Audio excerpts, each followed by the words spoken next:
when you finished last session, you had jumped in the escape vehicle with Sarah Burrows, Goody Burrows, the witch, and there'd been lots of sparks and smokes as usual when using a van, and you disappeared from that timeline, but it hadn't worked out the same as normal.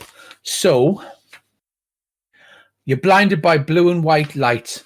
There's a serial of electrical discharges that arc from the cargo containers all around you and along the pyramidal frame of the energy conduits that provide power to the van steering components.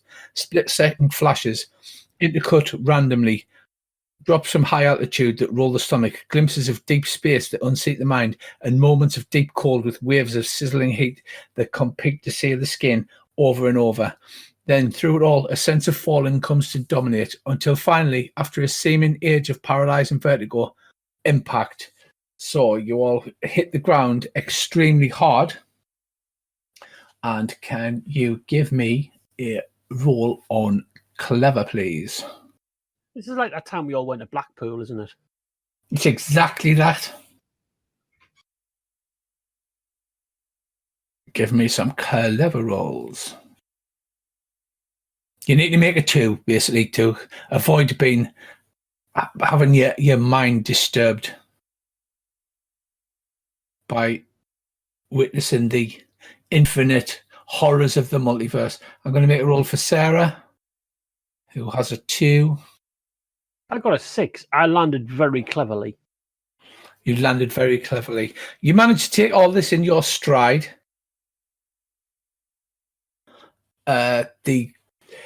The van again plummets and crashes into the ground, and you are all thrown clear of the van. I'll run over to the van and kick the tires. And can we have a forceful roll as you tumble over and over and over across the rocky ground?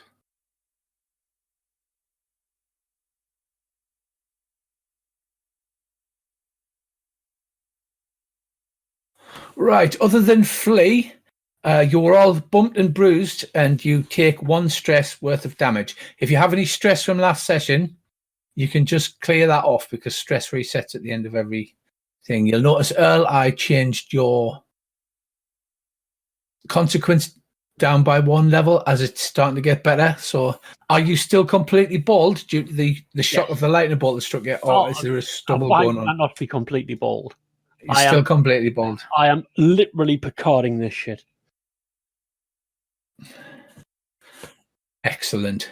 Right, you're thrown clear of the van, taking a minor amount of bumps and bruises, and you collapsed on the floor.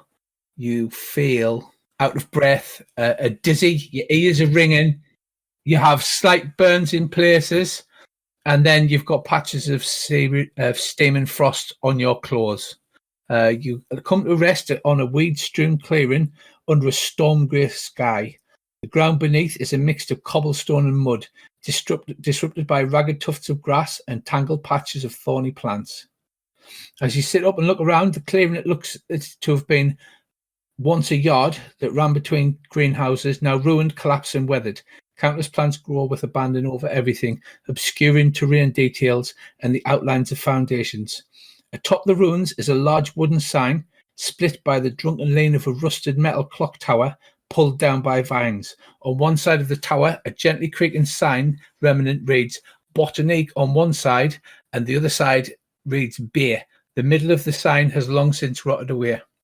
The time on the clock's oxidized face reads 1 minute to 12. Far on the southeastern horizon, the vague outline of massive smokestacks can be seen, along with the dark orange glow of vast fires. At the base of the watchtower, wanted posters flap fitfully in the breeze. One appears to bear the image of a man with the number 9 tattooed on the side of his face, and another is for a man dressed as a French chef brandishing a wooden spoon. Both are listed as wanted dead rather than wanted dead or alive. The van's on its side, and you pull yourselves upright, brushing off the mud which is clinging to your clothes. I'll turn round to Flea and say, Botany Bay? Oh, yeah. Does the van look like it's on fire, or is it smoking precariously? It's not immediately. It doesn't have any of its warning lights blinking, which is a good sign. The bad sign is that The warning lights are all broken. all the warning lights are broken. Yeah, it's dented. The pyramid structure that provides the cowl for the camel looks to be bent and broken. The cowl's torn and scattered across the landscape.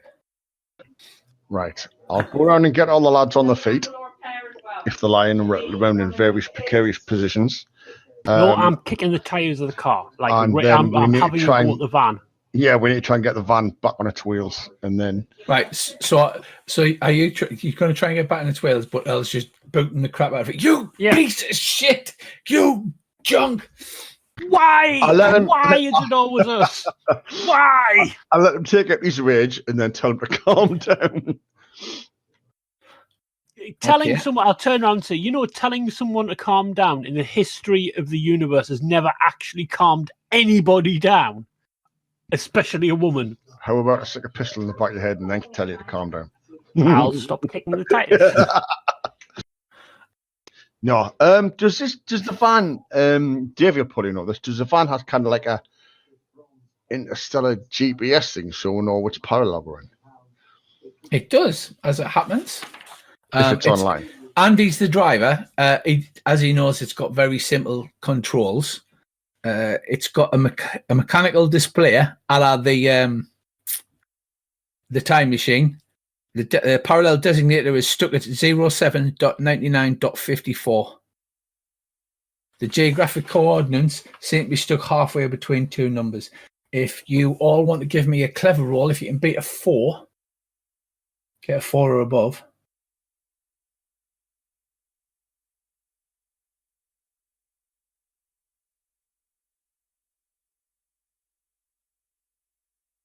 No.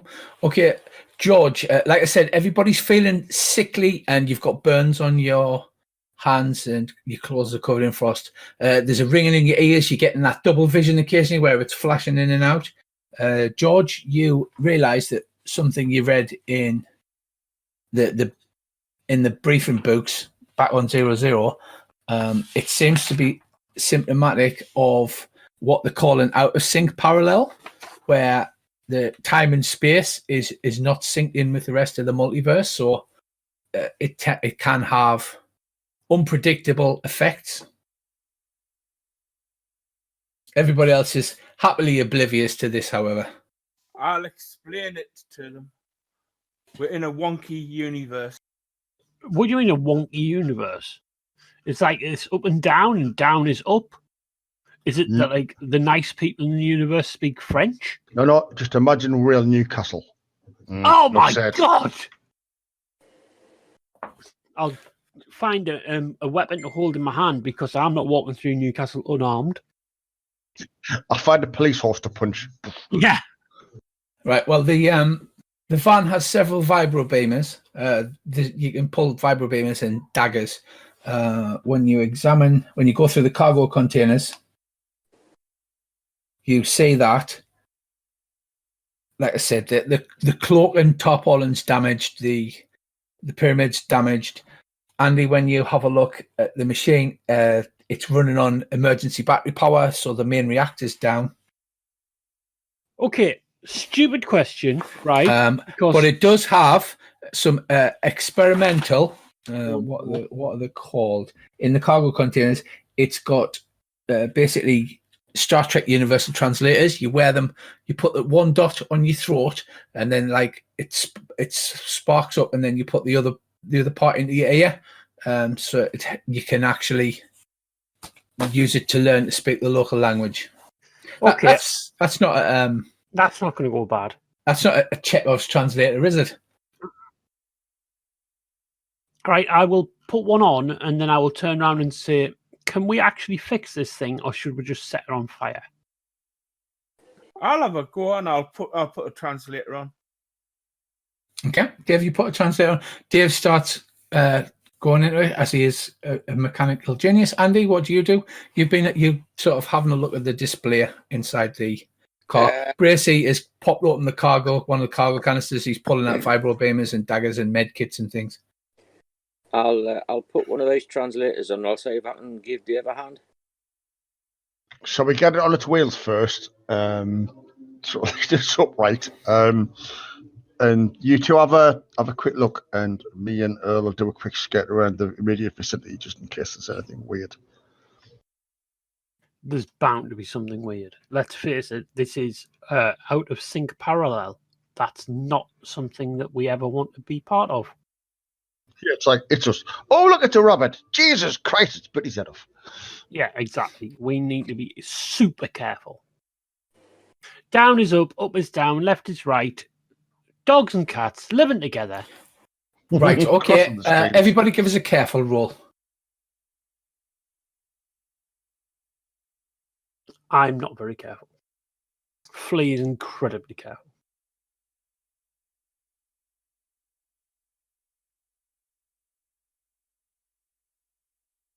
Right, so George and Earl are the lowest. Let me just roll 50-50 on you two.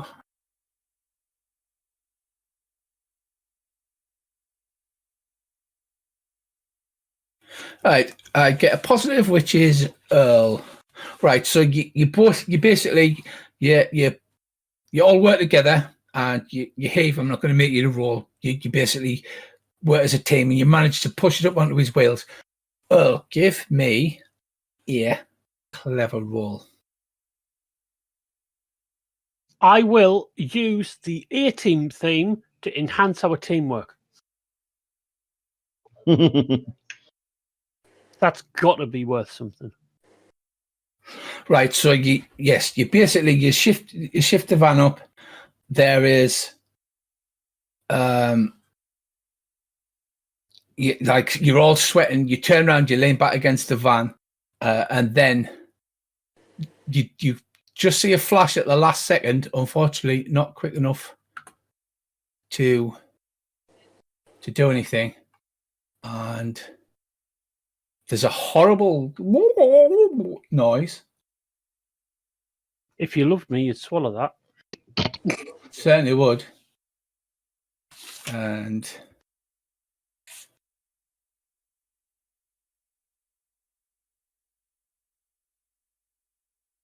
that's 4. Right. You're engulfed in some kind of horrible, rubbery, sticky thing. Oh my God, I've been conned on. You take 4 points, which means you take 1 stress. So you need to check another stress box off, and you take a consequence. Right. The rest of you, you hear this awful, horrendous alien noise, and then what appears to be like a roiling black, dark black, brown, rubbery blanket of flesh has come flying out of the rubble, engulfed Earl. Earl, you feel a sharp stab in your gut.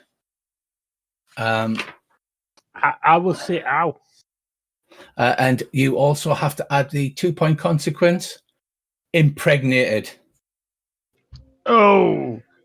Did you just make me full of babies? Something's Alien just babies. Right. Now we will go to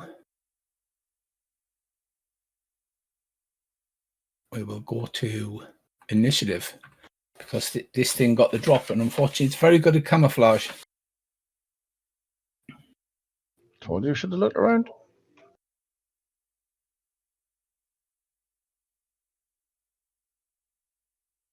I wonder if I can edit this one. Sure I can. Settings.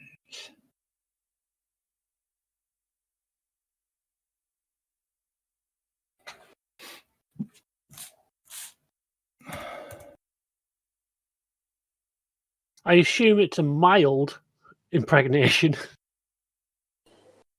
Just coughing up, big boy. You're solid worse. It is true. Tail cards to turn order. Right, okay. Sorry about that. I was just trying to... Right, okay, Brissy, you go first. Like I said, Earl is engulfed. All you can see is literally the bottom of his feet sticking out from this like rubbery black. Is it tight around him, or is it like, quite out from him, like a big blobby thing? It's a big blobby thing. Now that you look closer, it's some kind of celiopod, so it looks like a Terran octopus, but it's on land, and it's covering Earl from head to like shin height. Right, I carefully take him and shoot the shit out of it. All right, go ahead. Give us. Don't hit the Earl part of it.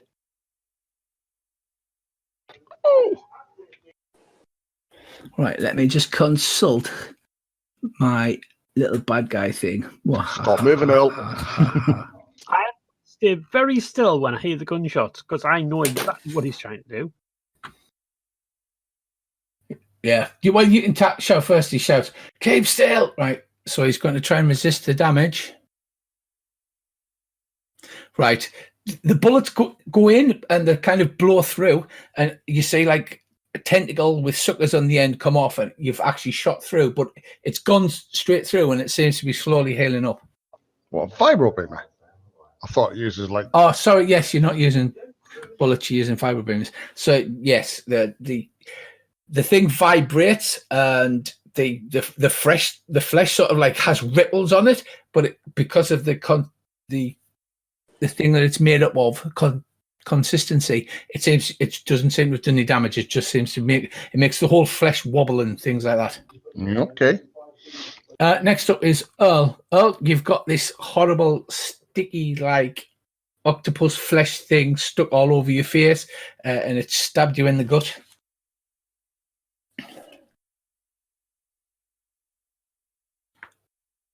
Oh, wait, no. I just said a load of things and forgot to press push to talk. Well, there, you panic, you run around screaming, get it out, get it out. No, I will attack it. I will wrestle it to get it off. Okay, forceful v forceful. Seems a reasonable course of action. It seems strong and rubbery and slippery. Yeah. And it gets a 5. Right, so it... you try to push it off, but it's like you're just pushing the flesh about. You're not actually able to get it off. Next up is Yon Beastie. Does Earl scream, no lube, no lube? Earl shouts, right, the Beastie leaps off Earl and leaps onto a nearby wall about 2 meters away. It makes an amazingly fast leap, leaps away and lands on the wall. And it seems to be trying to quickly get away. Andy, you were quite shocked by this. You now see this thing's jumped off Earl. Earl's lying against the car because he turned and he was resting against it. There's blood coming from the area of his belly button. I'd better go over and see if he's all right. And can I do any sort of first aid with this med kitty sort of thing? You can, yes. Right, so Andy runs over Earl and sort of pushes the old bandage onto you, says, press tight on that. Right, Davey, this thing is about 3 meters away. It's on a wall, and it's like the way octopuses move. It's like flowing over this decayed wall, and it looks like it's trying to get away. I shall quickly shoot it. Right, so you can claim +2 for your whatchamacallit. Yeah. And it's going to make a quickness roll to try and avoid it. Let me just check its quickness.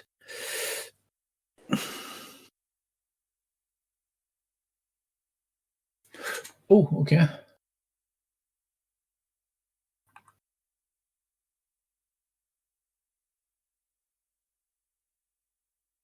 Yeah, the GM's getting all the rolls. Dave rolls a 3. The Beast rolls a 4. I get a +2. What's gone mad? This is madness. The universe has gone mad. No, I got +2. You get all right. That's not including your +2, so that's a 5. Right. So you do 1 stress again. The vibro beamer like the whole surface of this weird black octopus thing sort of like shimmers as if it's like the surface of water. But it does like scream with this alien howl, and you do seem to have done some damage to it. Small rubbery bits of flesh come flying off one of its tentacles. Right. Next up, Bracy. Do I see Davy take chunks out of it? Yes. Is it like bleeding anywhere? Or is that, any liquid coming off it where it's not what you would class as blood, but there is some awful gooey stuff coming out of it. It doesn't seem to be a great wound. He's only like nicked it on one of the tentacles. But if it bleeds, we can kill it. It's flowing over the wall away from you.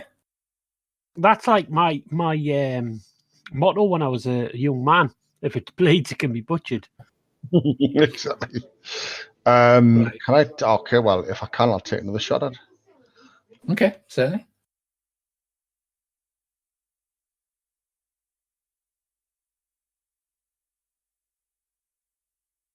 Oh, right. So you gain it's a tie, so that's a temporary boost. So the next action you perform on this beast, it gets a +2, but it doesn't seem to have caused any extra damage to it. Again, as it's slithering over this wall, you get a the weird ripple effect that the vibro beamer has for hitting it, which it doesn't normally do this to flesh or anything like that. It shouldn't be just making it wobble. I said back at Andy, have you got any Molotovs left? Of course, I've got Molotovs left. Andy's always got Molotovs. Did you bring your parrot, Andy? Because you're actually physically traveling here. You're not going via dolls. No, I didn't. I left my parrot at home. Right. Just so we know. I don't tend to take him out with me in case anything nasty happens to him. Okay. Earl, Andy's rushed over and he's ripped open an emergency bandage and he's pressed it to the wound on your stomach. What would you like to do? I will activate my bleeding whimper ability.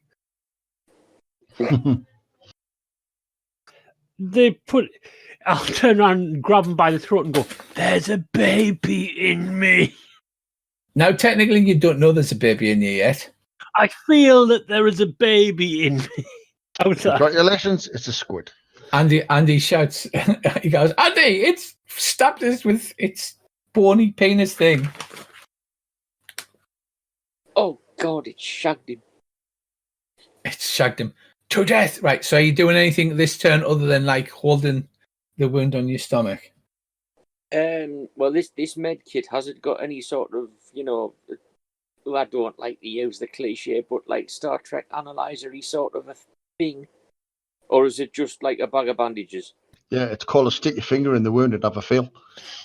No, it is high-tech. It's a high-tech med kit, but it doesn't have a kind of Star Trek analyzer thing.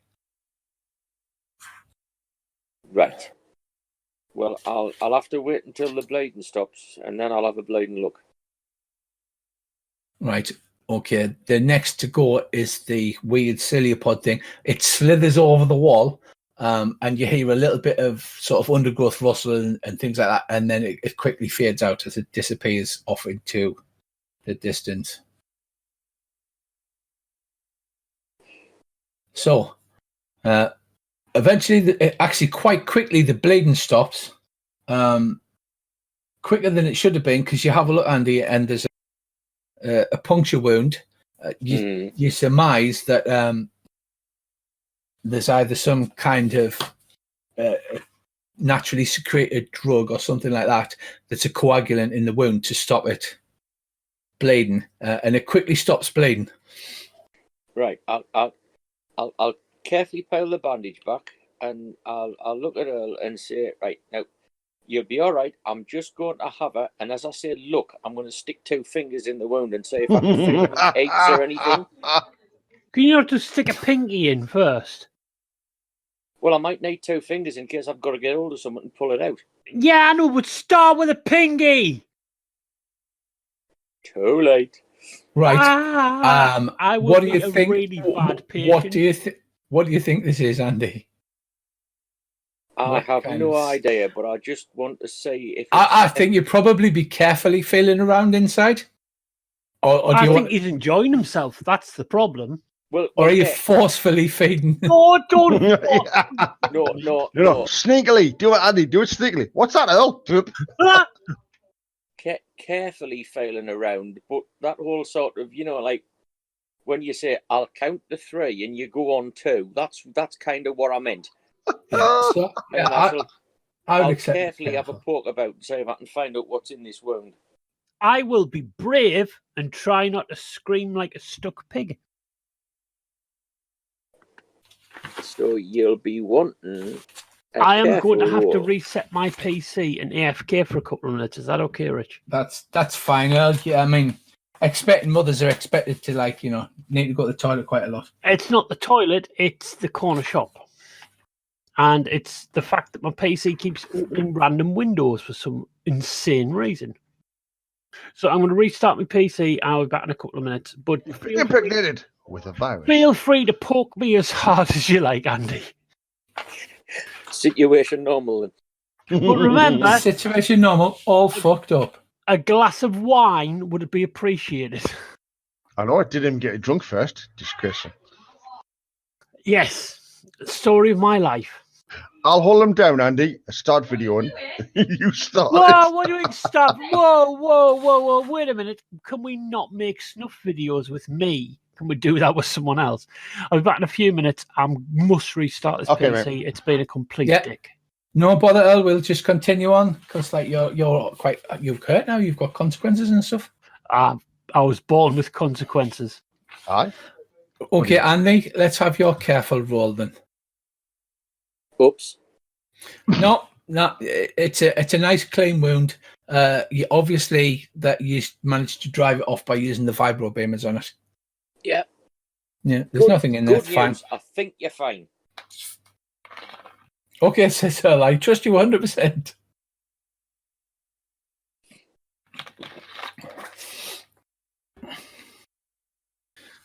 It's like where Earl was engulfed. There's like trails of this sticky ichor that's on him. Right. I have a careful look around, Rich, where the van is, and where we are, beside what the ruins and whatever.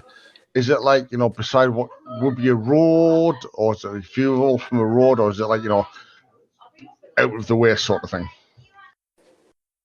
From what you can ascertain, you're in the ruins of what used to be a plant nursery. So there is a road quite nearby.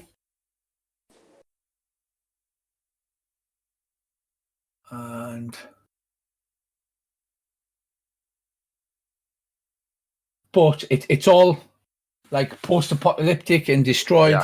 Vines grow, everything. Whatever handheld computer thing we've got on the Nokia, I'll try and get a GPS location or a inertial location of where the van is, just for a future reference. Right, okay. Do we have anything that can analyze this ichor? No, you don't have any kind of chemistry kit or anything like that. That's handy, unfortunately.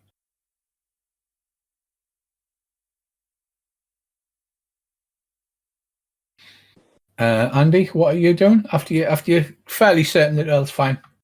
Absolutely fine.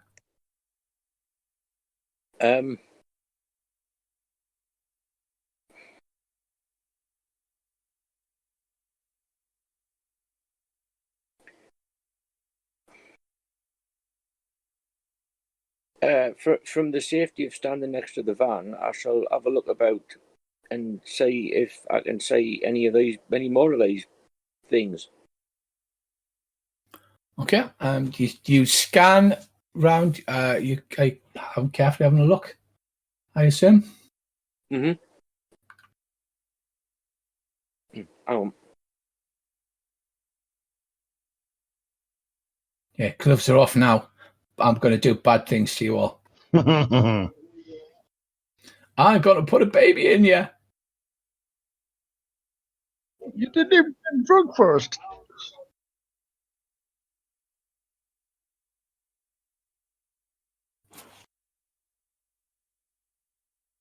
Right, you carefully scan the horizon, Andy, and think there's probably a pair of electronic binoculars in the van. We did have a list somewhere of what was in the van. And I don't know what that noise is, but yeah, very crackly. Sorry, it's the cat walking over a piece of plastic on the floor.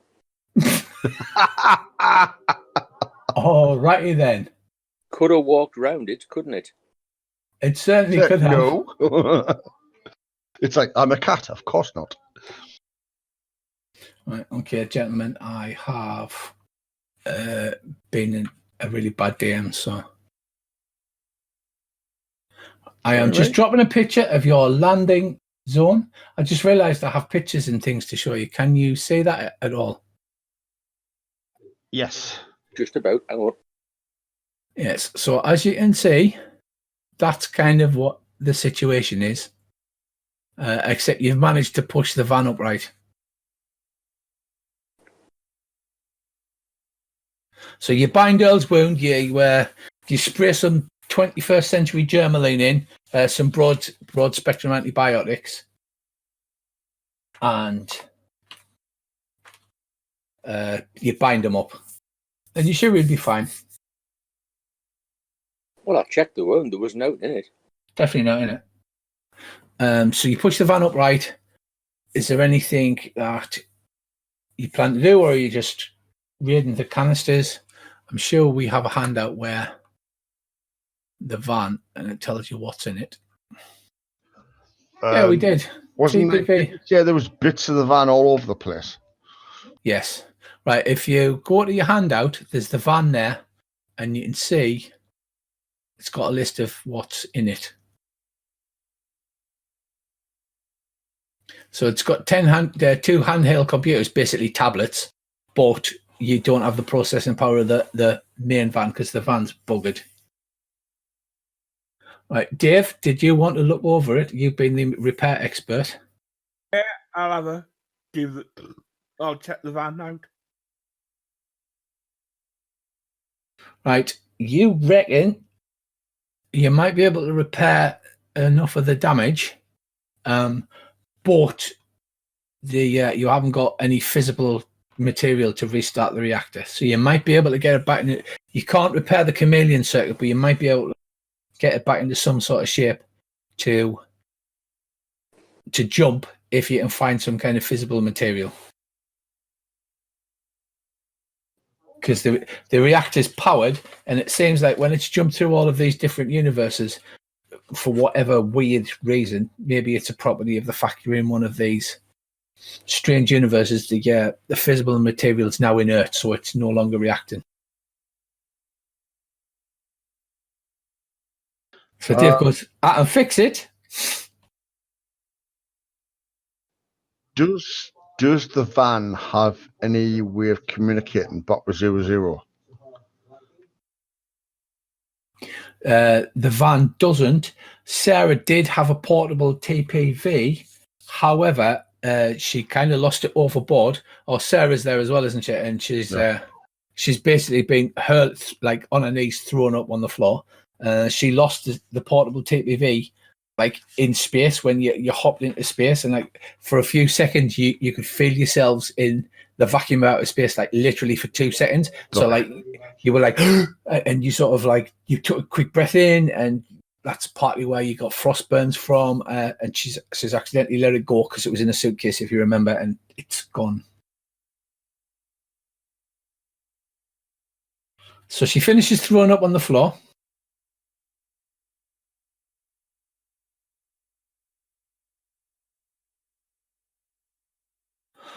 You all hear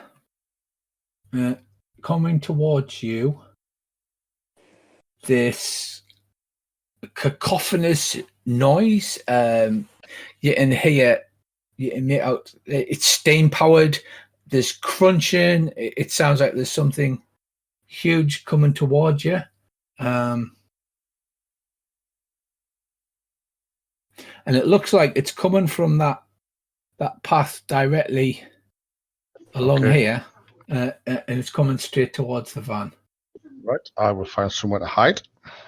Well, should we not try and hide the van? Because if it rolls over the top of it, we're never getting home.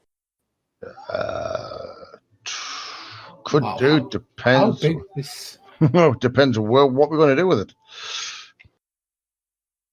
Right, so it's kind of like that, but if you imagine a steampunkified version, it's got a big cow catcher on the front.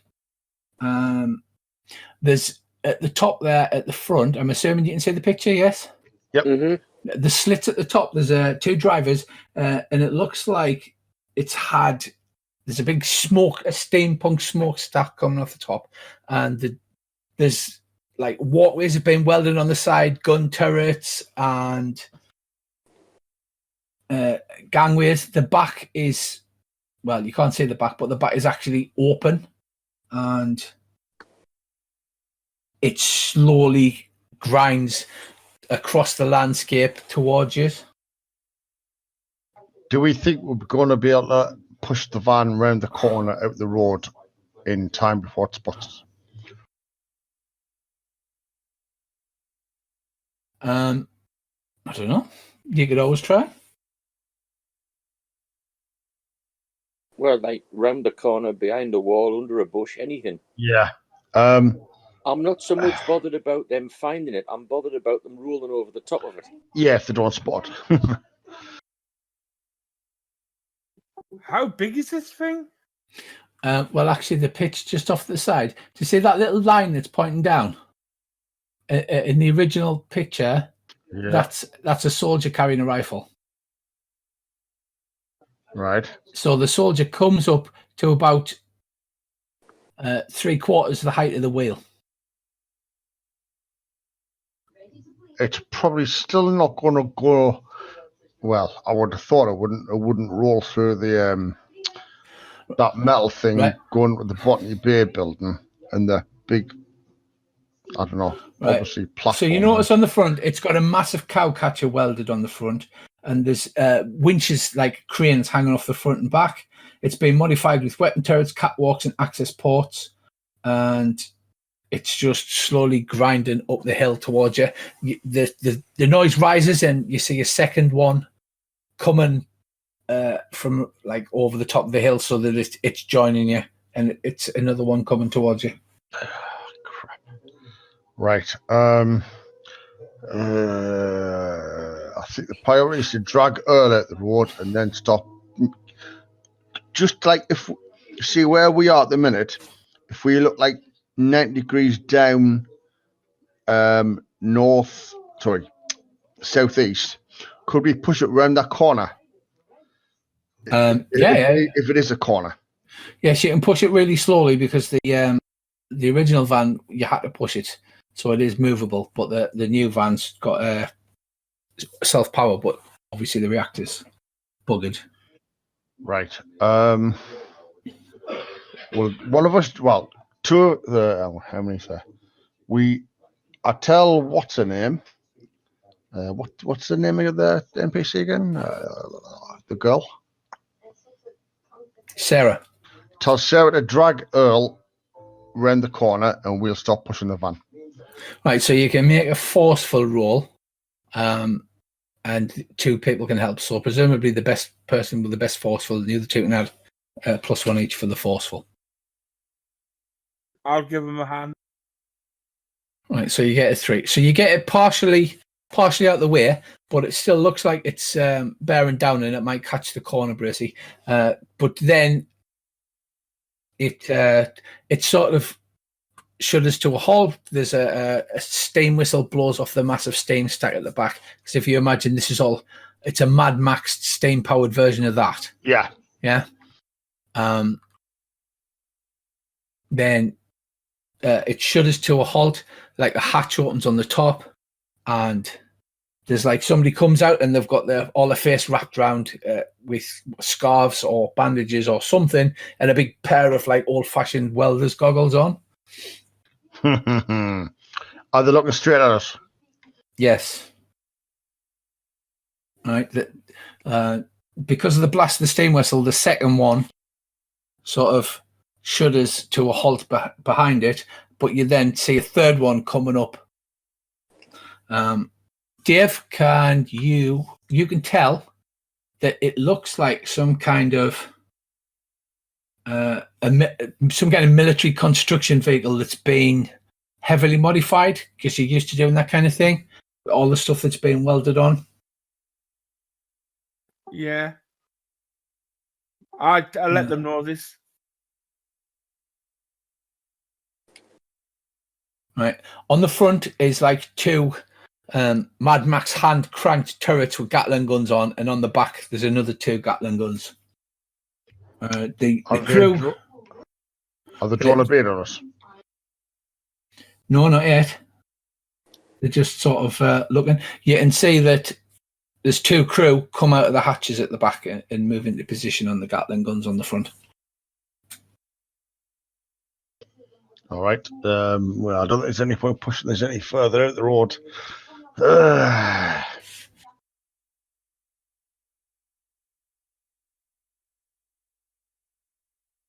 I look at the first person that's closest to us and raise my hand in the air with my hand open. And I give a little wave. Right, you see that they reach underneath the hatch and pull out a dirty pair of binoculars and then like look at you up and down. And then whoever they are like raises the hand and waves. She turns, says something to the guys on the Gatling guns. But they sit there and they're obviously like cocked up and to the side, but like they've got the hands on the firing triggers, do you know what I mean? But they're not pointing directly at you. And then the person clambers out and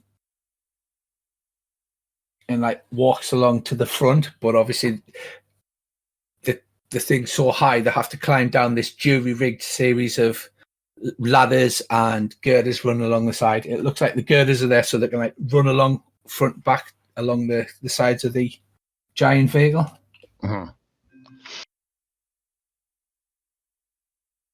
Right. Well, they get down and I'll walk a couple of paces towards them and put both hands up in front of us, so I'm not threatening.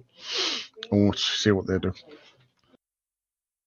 Right, they walk forward and they kind of unwrap the wraps from the head, and the face is all soot stained because obviously it's steam powered. This great steam powered thing, and it appears to be a middle-aged woman. She's got dark goggles on, and she walks forward and she says, "Ho, strangers." Can I hear if she's talking English or it's through the translator in one ear? It's coming through the translator. She's speaking French. Ah. I don't believe any of you speak French natively. So there's like a milliseconds delay, the way like you get a voice translator. It takes a few seconds, but then it comes in through your earpiece.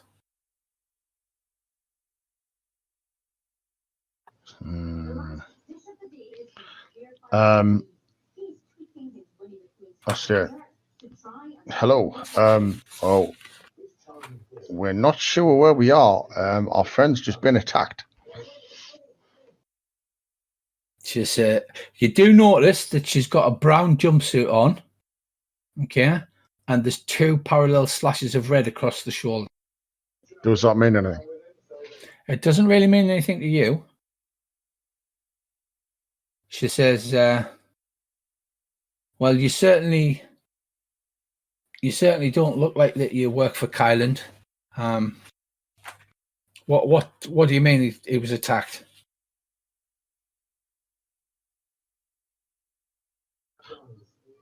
I'll say some sort of like squid octopus thing jumped on him, but we managed to drive it off. She says, I'm sorry, squid octopus. I'm not familiar with that word. You said something and it just made a strange noise. I just say tentacles. All right, she says, and then she makes a gesture with her hands and like wiggles her fingers. And then Aye, she says something, and then there's a short like electronic noise in your ear, and it says "rib ripper." That's where the transition comes through. So I say, pardon, my French is not very good. French? Yep, you're in France. we're in France. She's speaking French, and the translators ain't doing a good job. But apparently, you've been attacked by something called a rib ripper. She went. Did it manage to sting anybody? Me, it has given me la baby. I look her straight in the eye. I look her straight in the eye. With my left hand, I give the circle finger. With the right hand, I'll get my pinky and do the slide in and out. She says, "Mon Dieu, well, there's nothing we can do for him now. We need to get somewhere where we can get some surgery tools." Surgery? Yes, You Mon not just Dieu. need a knitting needle. She's got back as a crabs. Shush. She says, "No, it injects anesthetic. So as soon as it's injected a live larvae, the larvae starts burrowing in immediately, but you can't feel it because of the anesthetic. So the person needs surgery to get out before it's too late. Hopefully." I look at her and say, "Can you help them?" We are on the run from Kyland.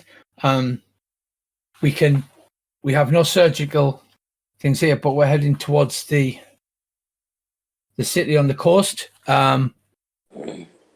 to hopefully get all of these refugees off into the African kingdoms. We will be able to get somebody to help them at Arguez Mortars.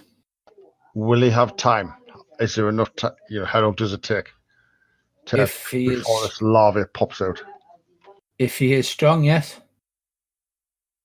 Will I survive giving birth to a giant octopus? Where will it come out? That's the important part. Will it come out with a wound? It's a rib or ripper. Is there a different... Oh. Well, it's called a rib ripper roll. I'll say some of the shit you do, you'll have no problem. At least it's not called a peen ripper. As you're standing talking, because Sarah Burrows took it really badly, and in the best NPC way managed to drop the mobile phone, the mobile TPV, while you were out in open space. Don't do that. You see, like a bunch of small children coming up over the back of the APC. You haven't seen the APC, have you, Al? I have not. I need one of those. Right, but imagine it's a steampunk one, so it's got a massive cow catcher welded on the front. There's a huge smokestack coming off the back. So it's basically like the car I drive all day. Yes, so it's a massive steampunk ATV. The human that got out of it comes up to about 3/4 the height of the wheel. That's how big it is. Those two little slits at the top, that's the driving cockpit. Cool beans. Sorry, Morgan's super excited because some random bloke bought him sweets in the corner shop. Oh. Okay. I asked this. You see a bunch of small kids again wearing these brown jumpsuits. They come clambering over the back. Like I said, the back's open like a pickup truck. And Davey has told you that it's some kind of ex-military construction vehicle. That's why it's got two massive winches, one on the front, one on the back for like lifting like cranes. All right, okay. And she turns around and she shouts at the kids to get back inside the run back. But as she turns around, you see that on the back of her jumpsuit, she has yellow numbering. And excusez-moi, s'il vous plaît. Say I can speak French. yes. Why have you got numbers on the back of your suit? She says it is our designation, our worker number. Worker number. Yes. Explain this. She says, you really must not be from here. Are you from the Africa? We are from England. The place of the Don't tell angles. That could be bad. Just say, No, it'll be "From here." fine. It won't. She says, I'm Drake. You're I like your third album. You're obviously not working for Kylan because you don't have worker jumpsuits. These are what you issued when you were a child, and you have to keep the same number, and you have the number tattooed on your wrist, and that tells the overseers which number you are. I show my wrists that the blank. Wait a minute. There's a guy going around in France tattooing people. Yes. We kind of should do something about that. Well, we'll sit. You give birth, and we'll go do something. Oh, yeah. I don't know what you heard, Earl, but basically they're heading towards the port of Angers Motors, and there will be a medical facility to operate on you, hopefully in time. Why are we waiting around? She Should we says, go now? Like, let's Because they don't know anything about us, and I'm trying to convince them that we're okay. We're really okay. I don't want to have something burst out of my chest. So can we leave now? she says, well, you're obviously not working for Kylan, so we'll happily load your vehicle on the back. We have plenty of space. And then the third one's pulled up along behind that one, and then the fourth one comes over the top. She says, when we ran away, we stole these vehicles and we modified them ourselves. But we can easily lift your vehicle with a crane onto the back. Yes, do that. Is there any bits that we've lost that we need to look at? That we need to recover to get it working, or is it just like cosmetic? Well, I'll run around grabbing bits while he's turning because we need to move really fast because I don't want to have a baby. Well, yeah, I'm spending 5 minutes of running around putting bits up. So I think. She says, well, obviously, we need fighters, we need mechanics, we need engineers, we need gunners. We have 30 refugees in the back, but we don't have enough people with the ability to help with repairs or anything like that. So wait to do that. Happy to transport you. I mean, I don't know if you've got anybody who could drive one of these things if you've never seen one before, but me. Yeah, so Andy gets to drive a tank, 100-ton ATV, steam-powered ATV. So if you imagine they're all got the faces wrapped up like Mad Max, because obviously there's steam and you've got like people shoveling coal into the enormous boilers, and they're wearing goggles. When they take the goggles off, they've got like the rings around their eyes. I'll drive it like I stole it. So they use the crane to pull the vehicle on the back of number 3. They come out, you see there's a whole bunch of basically non-combat civilians. They're like young children. They're all dirty. They all wear the jumpsuits. They've got the tattoos and they've got the yellow numbers on the back. They've all got the slashes on the shoulders. There seems to be a number of crew of drivers, mechanics, gunners and coal tenders who are like adults of reasonable age.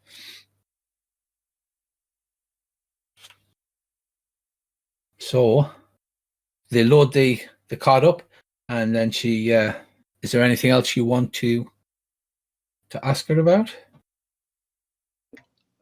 At the minute, I don't think so, but I think it's better if we pilot the APC with her so we can have a chat there while we're driving along for now. Only as much as if this other lot that they're running away from catch up with work, what sort of weaponry and equipment have they got? Well, you can see these carrying 20th century pistols. They're equivalent to that.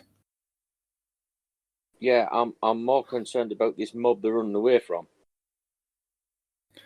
She says, well, Kylan flies an airship, the last one left in France, and he has many chariot drivers, or that's what it translates as. Hang on, an airship? With a bit of luck, it's hydrogen powered. Flammable. You're thinking the F word, aren't you? And not the full F word. The Bernie yeah. F word. I'm thinking Hindenburg. I've been there. You meet the second in command, a guy called RF, and he comes out, and after short introductions are made, they're helping you load the van, and he has a look at Earl's wound, which is completely stopped bleeding because I don't know if you saw it, Earl. This assuming that it's injected anticoagulants and some kind of painkiller inside. Yeah, basically, it's making me a perfect host. That's not good. That is basically what is happening. Yes. I sit It could down. have at least been first. Sorry. I sit down in front of what was the girl's name again? Sarah. Sarah's the witch who's with you. No, not Sarah. Their leader. They're the one who we've been talking to. She is called Drake. I basically sit down in front of Drake, stick my fingers under my chin, look at her and go, just for a second, assume that we're not from around here. Then I give her like a weird look and then go, what's happened? We've never seen a creature like that at all in our entire life.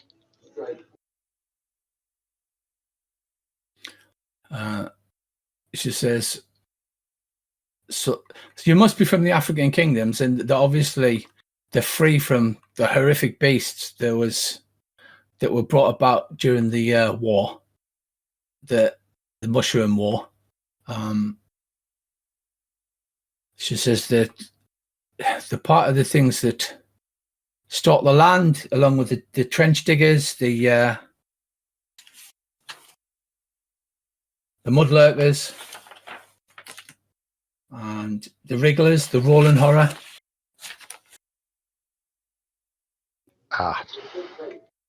Right, there is 4 rectangles. Thank God for that. I thought my computer was freaking out. I was getting a bit worried about mine and all, to be fair. Right, Andy, so which one are you driving? 3? Well, I think so, if that's the one we're all piling into. Well, if you want a job, they've got jobs as mechanics, they've got coal loaders, or gunners, because they've got 4 Gatling guns on each one, but they don't have enough gunners to man them all. Oh, I'll definitely drive one. So this is the convoy. So you can basically be on where you want. They move quite slowly, kind of like just a fast running pace. I mean, I'm not saying that there would be any reason that you would need to run in amongst them, in the middle of combat or anything, would you? Yeah, we know you. Right, sorry. So it's a beast from the Great Mushroom War. It preys on humans. It uses them to hatch their young. But once they attack, then they back right off. So, who wants to go where? Are you all piling in the same one as Andy? Are you going in different ones, or? I ask what weapons they've got in the convoy. If they've got anything, which basically translates as a sniper rifle. No, they've got sort of a mixed bunch of pistols and rifles, but they're like old-fashioned bolt-action ones. So there's no like high-tech or anything like that. Oh no, it doesn't have to be high-tech, but anything that that remotely translates as a sniper rifle, i.e., a rifle with any sort of scope or anything like that.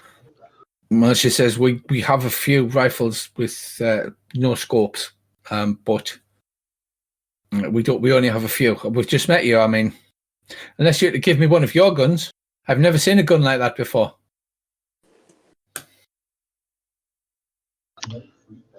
I'd just give her a smile and say, like I said, we're not from around here.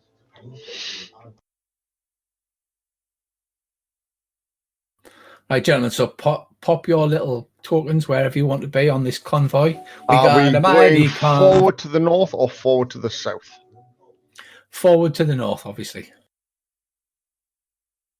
because it would be madness otherwise.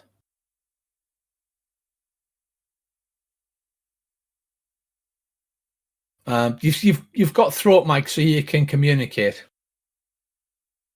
Right. What else were you asking? You were asking about the Rib Ripper. Yeah, basically. So there's a great gouts of steam as the convoy stokes all of the boilers. They bring up a head of steam, and the machines slowly start to rumble forward through the destroyed town. It's like crushing everything in the past. They're just in these gigantic military construction vehicles. The plows just shove broken buildings and walls out of the way, so they slowly grind through the town. I said to Drake, 2 questions. 1, is there anything we can do to slow down the gestation of whatever's put in it? And 2, does that guy know you've escaped from him, and are you being pursued?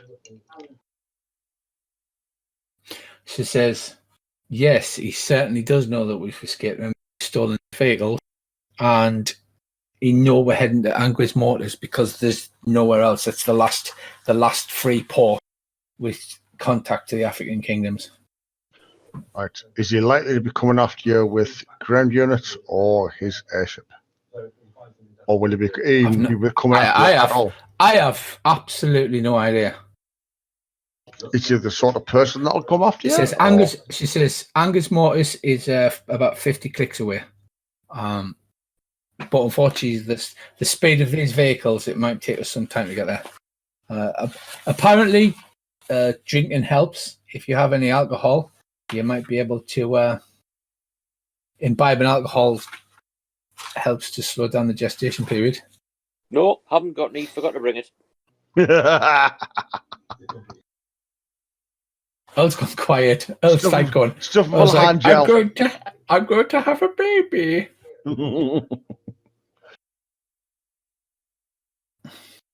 Right. So Earl, can you get? Sorry, Rich. Can you give me a clever roll, please? I suppose I had better sigh theatrically and reach into me sporran for me little flask of single malt. Oh, well, bless him. I'll share some of my single malt sporran drink. Right, can you give us a clever roll, please, Earl? Just you, because you get a strange feeling to like look over the side.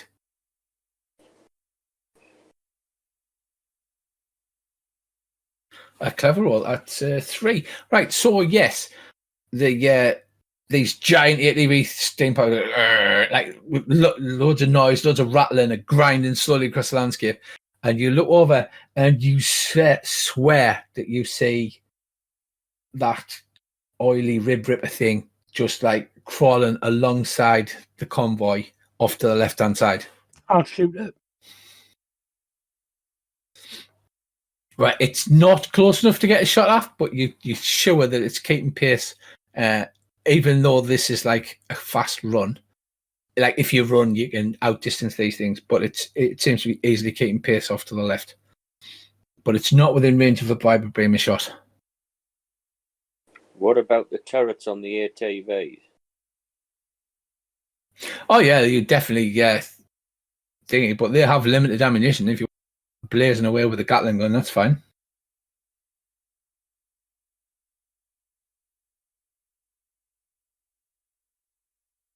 Why is it following we?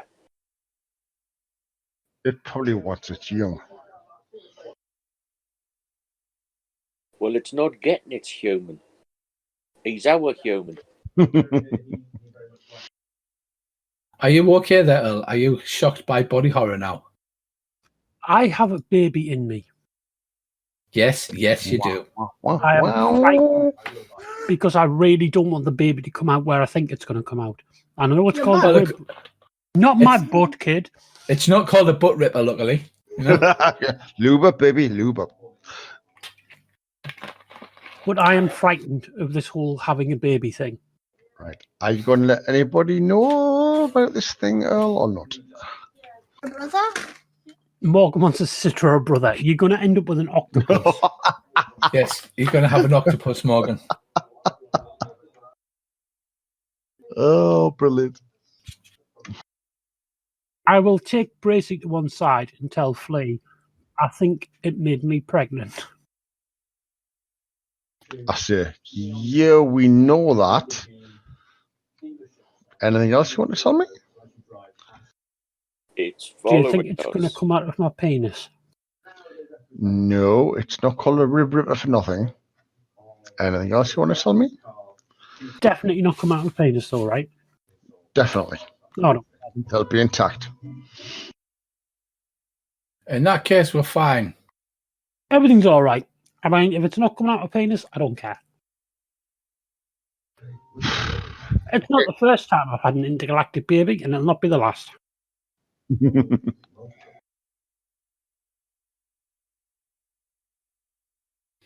Okay, so you grind slowly through the town, and then you get out of the town and start approaching the countryside. Suddenly, there's loud sounds, revving noises, and gunfire, and 4 steam chariots come crashing through the shrubbery and vines. They kind of look like trikes. They've got Gatling guns mounted on pintle mounts. They've also got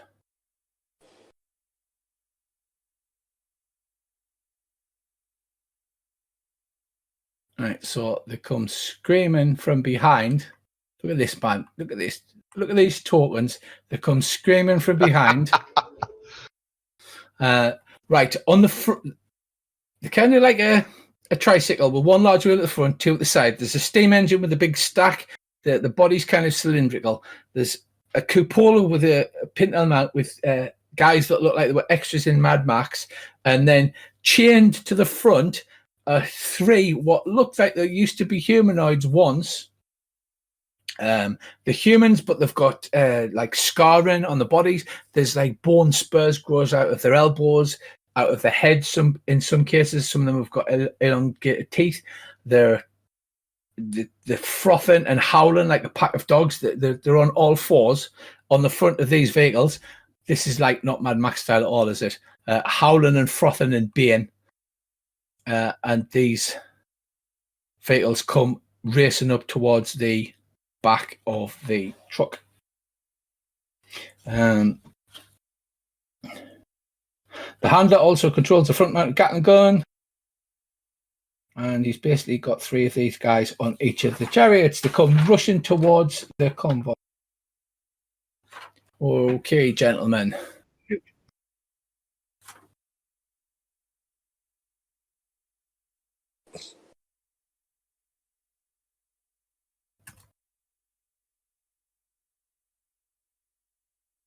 I don't need the sailor pod anymore. Oh, do we? Do we?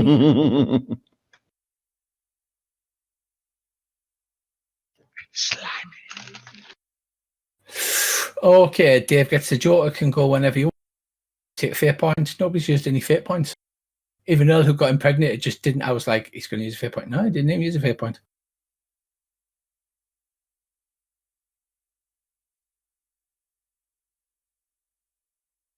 That's the one. Right, Dave. You can go anytime during the turn. So do you want to go now or do you want to hold on? Right, Andy, Hold on. Okay. Andy, right at the end of you look out, you've got like big old-fashioned mirrors at the side. You can see these chariots with the crazy ganger types come hurtling up behind the final vehicle in the column. Does it look like they're continuing to accelerate and they're intending to zip straight past all of us? No, it looks like they're closing on the back one, to be honest. The civilians are screaming and howling and look absolutely terrified. Actually, what I need to do is add the NPCs as a group. Because unfortunately from here, there's not a great deal I can do. I'm rather hoping one of them will drop alongside and then I can deal with it. Yeah. Mm-mm. I guess it's just put your foot down time. Yes. So they come roaring up either side. They take a shot at.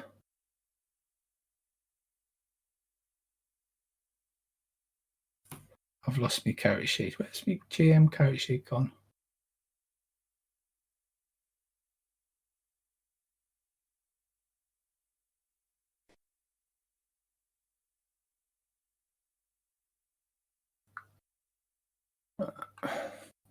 I keep this in my character sheet for some reason. It's really annoying. Right. Right. So there's two guys on the back turrets. The Gatling gun on the front opens fire upon those.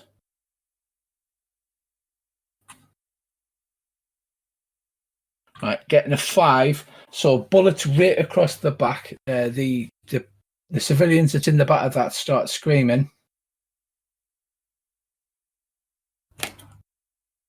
Oh, right, yeah. So both of the gunners, it rakes across the back, and both of the gunners sort of stagger as bullets pump into them, and then topple dead and fall off the back of the. That's one gunner dead. Two gunners dead. Right, they fall off the back of the last one, leaving it completely defenseless. The second one pulls up alongside, and then one of the gangers tries to jump on board. That's gonna be flashy. That like a 0. Mediocre success. So right, so the second one pulls alongside, and he jumps and hangs on, catches on one arm on the gangplank that's welded on the side, and he's hanging off the side. While the others are closing. So one of them's jumped on board. Right, next up we have Bracy. Where are you? Are you inside? Because there's the inside cabins, and then there's the back pickup bed, basically. I would be inside because I was talking to Drake. But as soon as I hear the alarm, I would probably head up on the top to see what the hell's going on. So it depends how quick it takes me to get up there. Well, you can move one area around. So basically, you can move to. If you tell us how, you can move to the next one down if you want to, or you can move on. Right, so that green square is the van, which is currently on number 3. I just want to move onto the roof to see what I can see, because at the minute I don't know about anything what's going on. Well, no, you can hear a burst of Gatling gun fire, and you can you run up the top, and you basically see that the two gunners on the back one have fallen off. Right. What are the gunners on our vehicle doing? Anything? Nothing? They're moving into position, but the NPCs go last. They move after. Can I reach onto one of the miniguns or the autocannons, whatever it is, before them? Yeah, you could run to the left-hand minigun, the Gatling gun. Oh yes, I do that. Because there's two on mount at the front, and there's two on mount at the back. Right, I move to the one at the back, and I judge if I can get a shot off straight at both. You know, if I'm firing down from where I am, basically, if I keep the finger on the trigger, am I going to be able to horse through the first one and the second one? Right. So what you see is 4 of these Stain Chariot things. That grey represents one guy hanging off the side of that. So which one are you shooting at? The one at the front? Well, I'm on the left-hand side, so I'll be shooting at the 2 chariots on the left. Right. Okay. Well, give us a roll then, sir. Well, I want to know is can I get a burst off at both of them? If I use my aspect to fall for the win, am I going to basically horse through the first one to completely end into the second one? I think that sounds suitably exciting. So yes, I'll allow it. Oh, yes. I carefully take aim and then just hold the trigger down. Right. Okay. Bullets stitch down the side of the convoy. Dakka, dakka, dakka, dakka, dakka. Right. Okay. Give us a roll for the first one then, Brucey. You can spend a fate point, I'll spend a fate point. and you full auto for the win because you're +2. That's a 4. So the damage resistance on a forceful on a 1. So that's 3. 3 is right. The first one takes a consequence and a point of stress. So yeah, basically you do damage to its wheel and it veers off, slows down and sort of spins off to the side. Roll for the second one.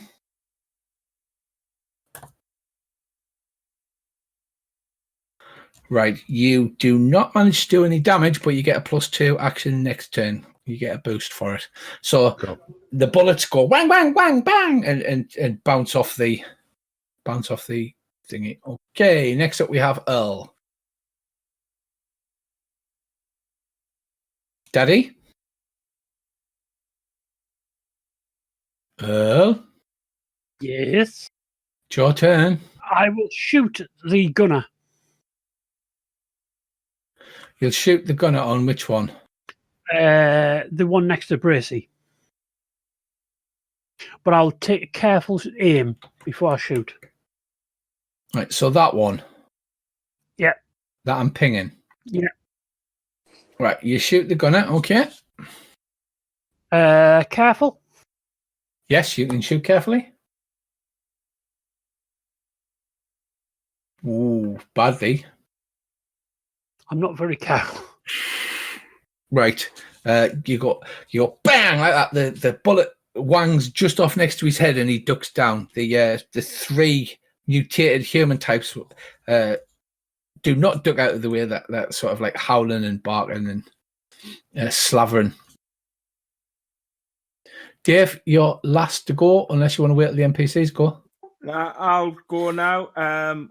I'll do a quick shot at the boiler on the one on my right nearest. This one. Yeah, and I'll spend a fate point. Right, and so you can spend +2 for that, but you can't just say spend a fate point. You have to say what do you have it, because if you're in knowledge of steam mechanics, you know how to wait it. Yeah, I want to make that boiler explode. You know, you have to justify it instead of just saying, "Oh, I just spend a fate point." Okay, go ahead, give us a roll. I will roll to see if it does any damage. Right, so the base is a 0, Dave. So that's 6, and that was 8, wasn't it? So. I'm hoping that the boiler will explode and take the other one back out as well as it goes flying into it. Right, you did 8, so it can take. No, it can take it, but it's got a 6 points consequence. So it can take a 6 and a 3. No, 6 and a 2. Right, so it has a major consequence, Dave. So shoot the boiler. There's a great burst of steam and an explosion. It hasn't taken it out, but what's the consequence? It's got no motive power. It's got loss of steering, or loss of steering. Hopefully, the one behind it will crash into it.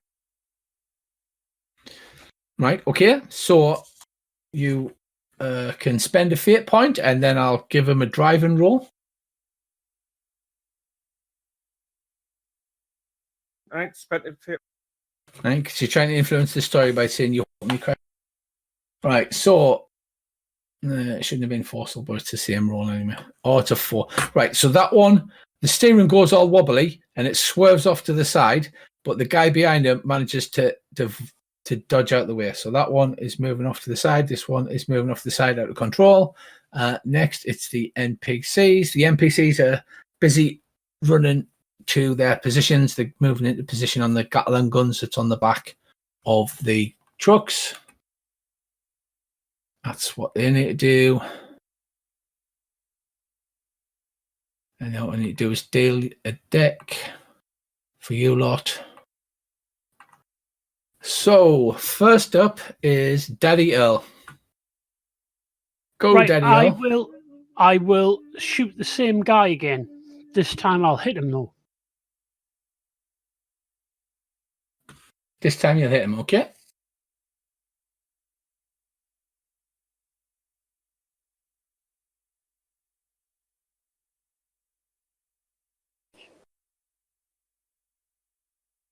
Yay!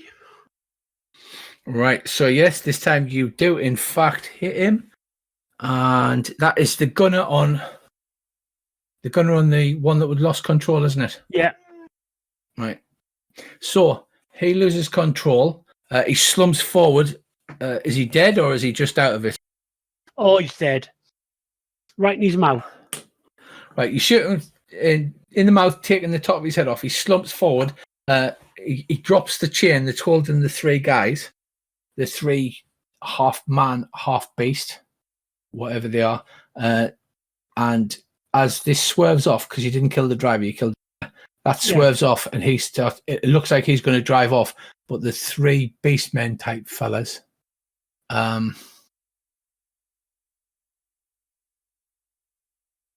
you know what? That'll do as a total. They don't look exactly like that, but I have them handy. So wow.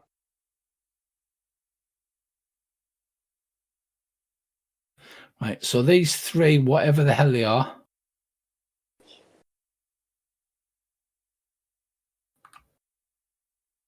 leap free of the vehicle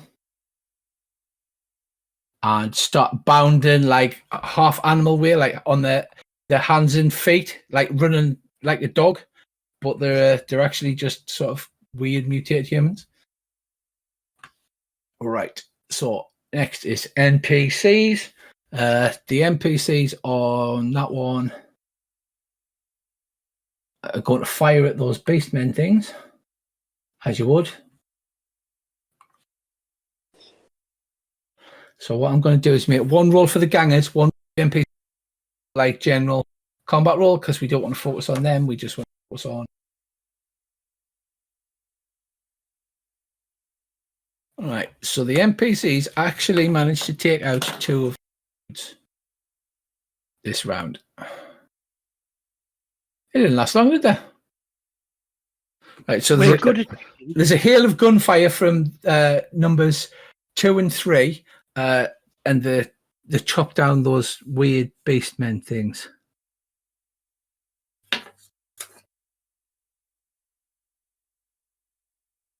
1, 2, yeah, right. Davey, it's your turn, sir.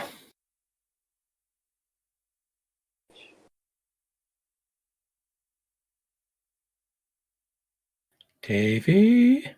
Oh yeah. Was pressing the wrong button. I'll go for the boiler on the on that green highlighted one. Right. That's what I should do is change the colour, shouldn't I? And then that's a good call, Dave. Then we know exactly who's doing. Right. So green and red are spinning off and seem to be losing power. Beastman's running towards you, and you're shooting at the green one. Go on, then. Give it a shot. You don't get the +2 automatically now, though. Okay.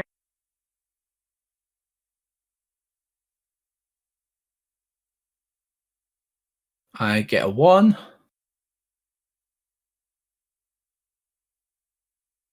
You get a 2. I'm going to invoke the aspect of armored vehicle by spending a GM hit point, giving me a 3.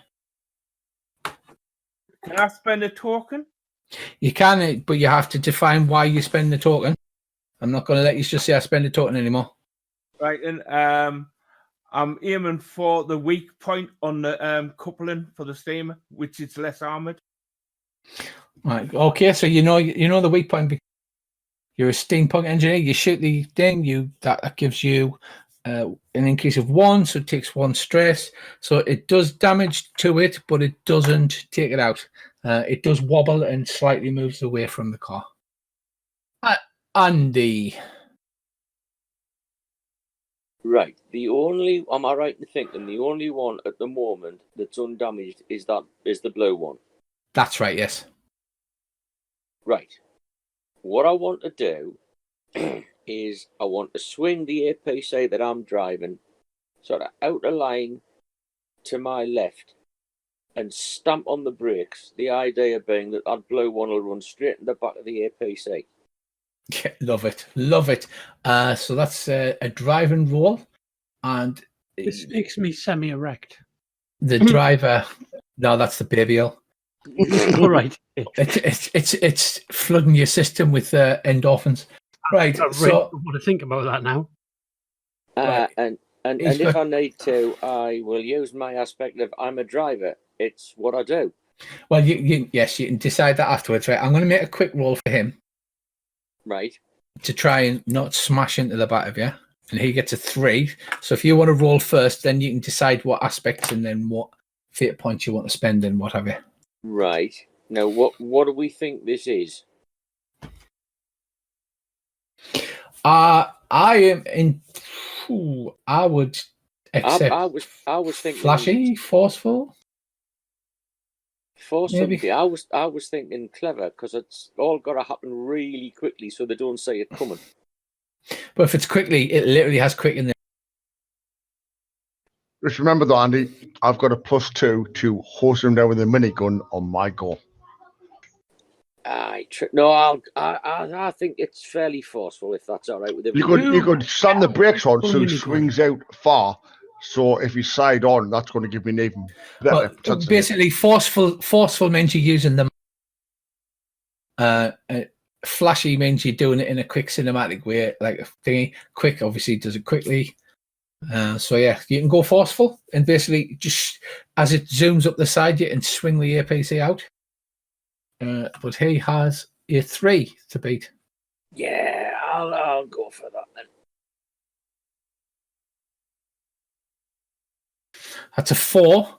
Now, if you use spend a fate point, use your driving thing for the +2. Yeah. That gives him a 6, which is a 3 shift, which will certainly take him out because that succeeds with style. If you get 3 or more above what you need, that succeeds with style. Well, there we go. That's a fate point spent. Right. So this enormous APC, even though it's quite slow, and he shifts a gear, stamps his foot on the accelerator, so it quickly swings out to the side. Then he stamps the brake on, and this bike comes flying up the back, smashes into the thing, goes under the wheel. There's like bits of cogs and everything driving out the way. The guy who's on the gun, you just see his face go as he screams. This massive wheel just goes straight over his head. Now let's just see what happens to the beast fellas. Can I run over to Andy and give him a big man kiss? You absolutely can. I'm getting worried about you since you got impregnated. Right. It's playing hell with the hormones, darling. Right. 2 of those beast men go under the wheels and are mashed up. The spat out of the back onto the windscreen of the guy driving number 4. Right. But one of them jumps on and attempts and hangs on the side of yours.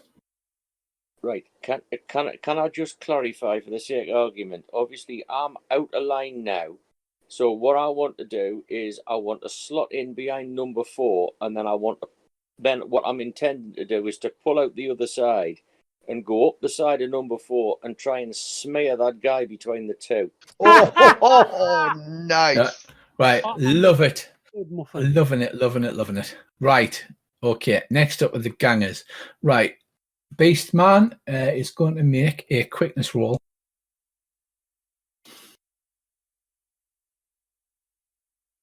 Right. So he scrambles up and jumps into the flatbed at the back.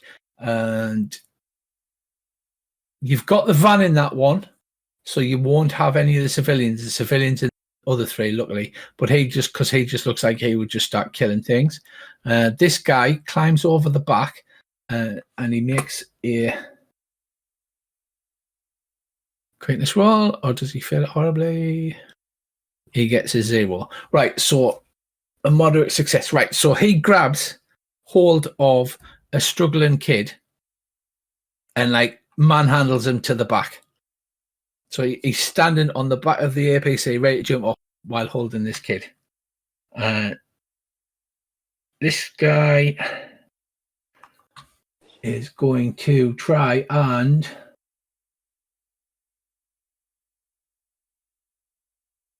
get his tricycle thing under control. Oh, a 4. Yes, he does. Right, so he goes off. His wheels wobbling in all directions. And then he sort of turns it around and heads back towards the back of the convoy like this. And that guy is smashed into a million pieces. So what we'll do is we'll just turn him sideways because he is kaput. And green, was that the one that was that's the one that's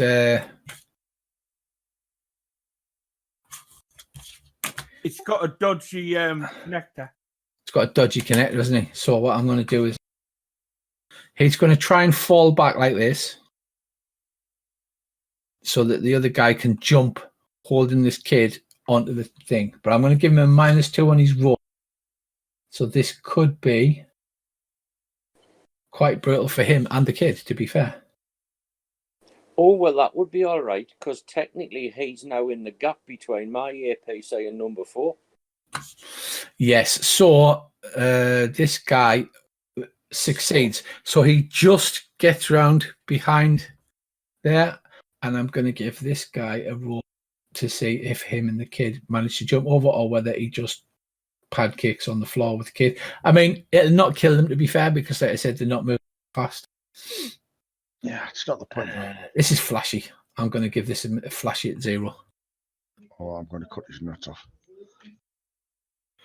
A 1. Ooh, I mean, it's not a great success. So he jumps onto there with the kid. But he doesn't get fully onto it. He sort of jumps on the front. You know when they do that thing in a movie where they're hanging onto the bonnet, and as the trike's going backwards and forwards, his legs are like sliding backwards and forwards over the bonnet. But he has got the kid onto there. And so next up is Bracey. Right. I've lost my +2 on the one that's been destroyed, I believe. The blue one. Yes. So the next one in line is probably the beastie. Yeah. Yeah, you can take a shot at the beastie. All right. I carefully take aim and shoot the shit out of him. You definitely take aim and shoot like 700 bullets at him. Yep. All right, go on. Oh, that's not good. Right, I get a 2. So you can invoke the aspect of full orc. Can invoke anything else you like.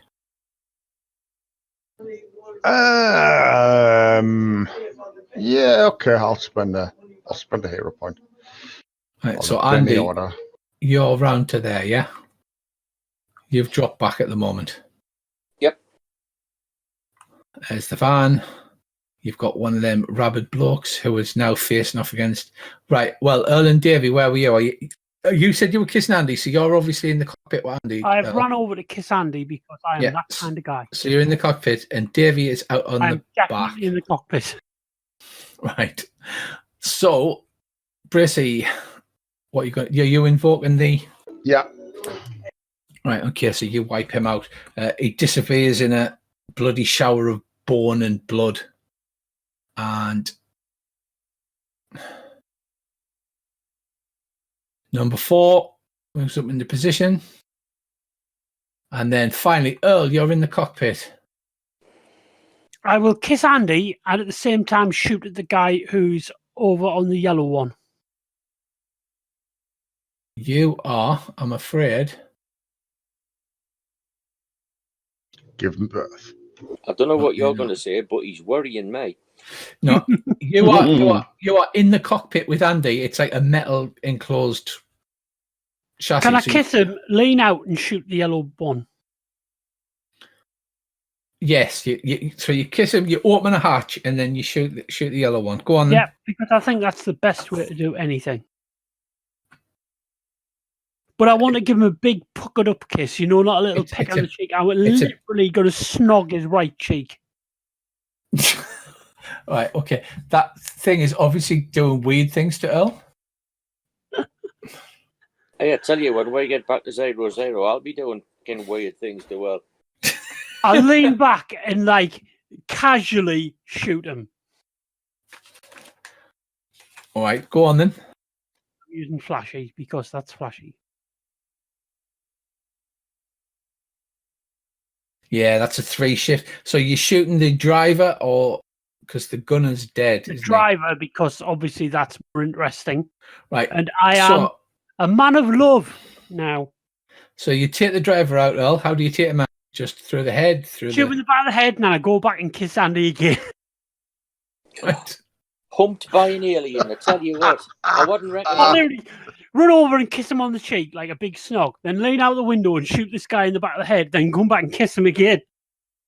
Right, so this one is going towards you like that. And I'm going to whisper in his ear. Now out of control.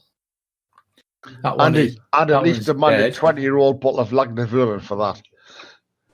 He completes me. Okay. There's a joker, so recall, and then Dale to turn order. Loving it. I wish there was a hotkey for this though, so you could just do it. Right, NPCs get B Joe, so black joker, not a blowjob, sadly. Don't give Earl ideas. Right, well, the NPCs on 4, the gunners are dead, so they can't target, and the other ones can't shoot past them at the moment. So they basically helpfully do absolutely bugger all other than getting formation, Andy. All right, and then next up we have Bracy on the Gatling gun. I don't think there's anything else I can actually see at this side. Not from that side, no. Right. I look to my left. Is there anybody else on the other side Gatling gun or not? Yes, there is. Right. Is there any other people running around with weapons on the top or anything like that? No. No. Most of the people, 2 of the gunners are dead, and it's leaving only 3 gunners other than you. Is there anybody on the top who's got a rifle? No. Shite. Oh God, I'm gonna. What you need to do is run down the thing and then leap and land on the next one. I'm going to jumping like a train car. Yeah, I'm going to have to use my life as an 80s action movie and jump down 2 cars, aren't I? Well, you can move 1 car, right? But for a fate point, if you succeed at your first roll, which I say it's got to be flashy. Sorry, mate. Right, so you run and leap onto the second car, making a flashy roll. If you then spend a fate point, right, go on then with the heroes. I'll try that. Then you can continue to run and jump onto the second one. I think we need a hero at the top of my lungs? Oh yes, flashy. Look at that one, right? So he runs across the top of the second one, and bounds onto the third one, getting another flashy roll. You want another flashy roll? Yeah. Yeah. You're jumping onto the second one. I want to see if you wield. That would be fucking hilarious.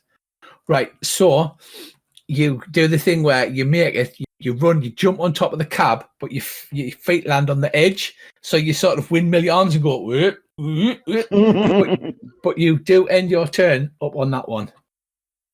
Next up we have. Does there just happen to be a young kid with a rifle who doesn't know which end the bullets come out of? On the top. No, because they don't give the young children rifle. I know you're supposed to say yes but they're not stupid enough to give the young children rifles. All right. Is there a teenager who doesn't know, or even an old bloke who doesn't know which end the bullets come out of? That is good. If you spend a fear point, there'll be somebody there you can grab a rifle off. But Oh, you I can't because I've only got one fear point left. I need that to take out the guy who's got is that hit on the is that my problem? Is that my problem? It's not. Somebody spend a fear point. Oh, No, you need to spend a fear point. You're master of your own destiny. there's a fair chance. So there's a 50-50 chance. Right, Andy. So you swing across now. That bike that is to your immediate, the green bike, has the guy hanging on it, holding the kid under one arm while he hangs onto the bonnet with the other. And like as the bike swings left and right, his legs are going to the left and to the right on the bonnet. Right, I'll scream, somebody grab the kid, and I shall just go for a side swipe. I'll help him by trying to grab the kid. Okay. No. Right, What so would that be? you pull that over there. You missed out me. I did, yes. Sorry, Dave. I'm so sorry. I did, yeah. What would you like to do? Let I'll Dave shoot the do his bit. beastman on our truck.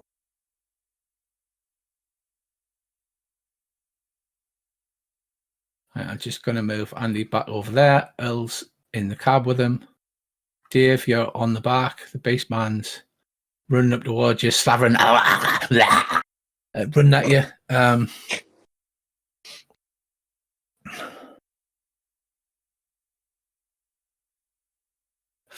F3, Q3. Right. Are you doing a quick shot? Yeah. Oh, look at you, man. Right. I am going to spend a GM Benny and invoke the Animal Berserker Fury for a +2 on my roll. So that will be here.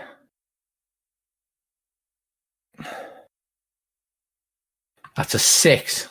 So you shoot at him, but at the moment you haven't done any damage, and he runs towards you as the GM spends a fate point. You fire your vibro beam and it goes like that, but you miss. Or are you going to try and invoke an aspect, or? Yeah, I'll invoke an aspect of lucky shot. All right. Okay, so you're going to make that a 7. Yeah. Well, I am going to. You know what? I'm going to do a reroll fate point because I feel lucky to beat a 7. I'll have to roll exceptionally well, but what else am I going to use my points on? Right, no. So, right, Dave, you vibro beamer this awful beast man, and you take him out. How do you take him out?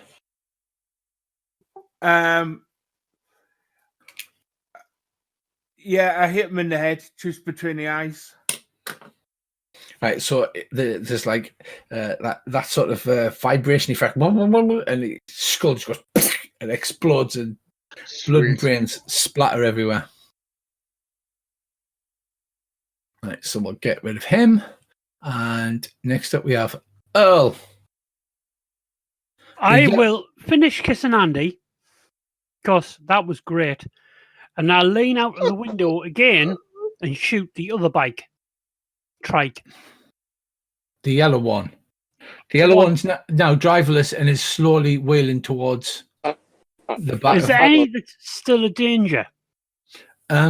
Sorry to be a pain, but I think we're getting all out of order here. We are. Yeah, sorry, it was Andy next, wasn't it? Yeah, if yes. You don't mind. No, not at all. That's right, Dave. You were going to help him, but you can't now because you shot the beast man. Yeah, Earl was going to try and grab the kid. Right, got you. So I'll let this happen as one action. Earl clambers out through the roof hatch and moves over to one side. Well, it moves to the back there. Right, so Andy, you're going to try and swipe the... Yep. Right, so you run along because they've got like metal gangplanks welded on the side, Earl. So you're running along the side as Andy wrenches the wheel to one side, and it's sort of the camera zooms in on the wheels, and it's like as the gap closes between him and the kid. And right, Andy first. So give me a roll. What are you doing? There you go. Oof. Right, okay. I will try and make a quickness roll to get out of the way.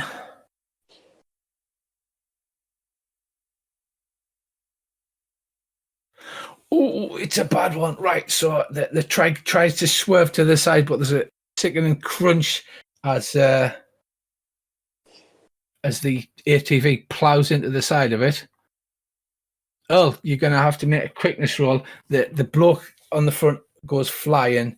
The gunner goes flying. That's the one with the 3 beast men on, isn't it?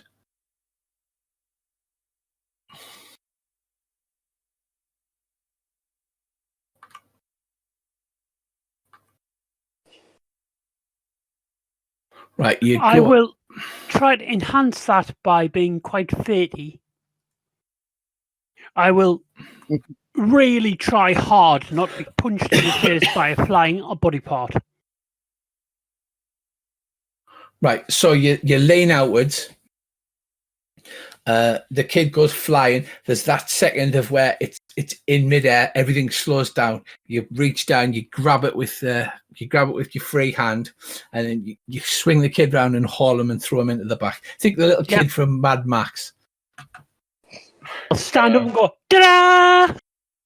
The guy who's on the bonnet let's go, falls forward and goes under the wheels of the ATV. The ATV is so massive that there's not even a bump under. It just turns him into strawberry jam. That's how we do it. And then what happens is... It's like Can I run over and continue kissing Andy because I want him to have my babies? No, because it's not your turn. It's like a police chase up Sucky Hall Street. Right, so the guy in the red trike goes, bugger that one, and drives off. The other guy throws down the chains, hold beast guys. The 3 beast guys that were on the green bike, I'm going to give them a quickness roll as a group to see how many need to get jump free. A 3. All right, so they all jump free. One of them's actually hanging on the side of the ATV. The other 2 are alongside it, and this guy turns tail and runs the bugger away after you've just decimated him. I'll start screaming, "You French bastards, come back!" Then I'll realise that everyone here, apart from us, is French, and then I'll be quiet. Yes, everybody is all French, Earl. That is a bit of a problem, isn't it?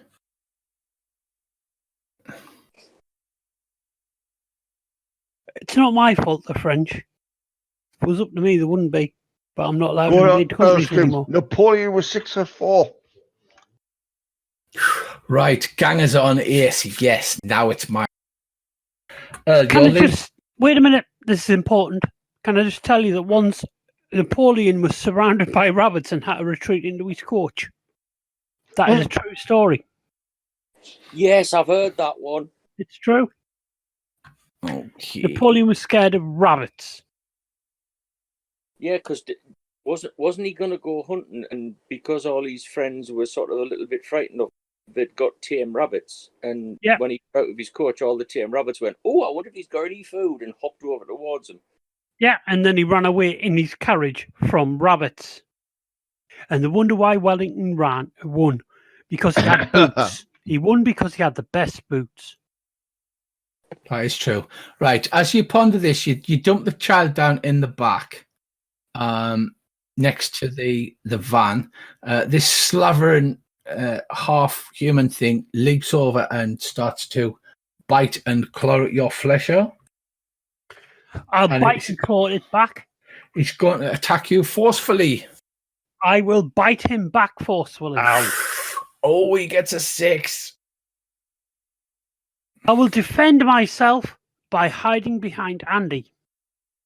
Andy's at the front, you're at the back. I'll run over while dragging a bitey thing so Andy can help me. He can't help you. He's inside the armoured thingy. What's it? Okay, I will begin punching and screaming with passion. What you need to do is pick how you're defending. So you're using screaming, yeah? Yeah, I will defend with my head. Right, go on then.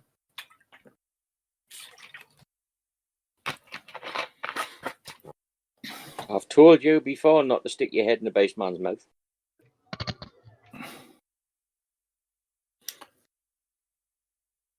Right, Earl, you take 2. Ow! I'm not sure where you're at with your characters. You've taken quite Not a well, because people keep trying to impregnate me and kill me. You're definitely not well, like. I am not as well as I used to be because I would say I'm fucked, but I can't really say that, so I won't. Because you have been. Twice.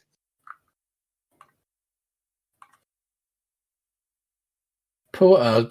I rolled it randomly as well, and it's like your fault. So what have you took 2 points of stress and 2 consequences. Well, I'm on my 3rd stress now. Yeah, so you've ticked your 3rd stress box.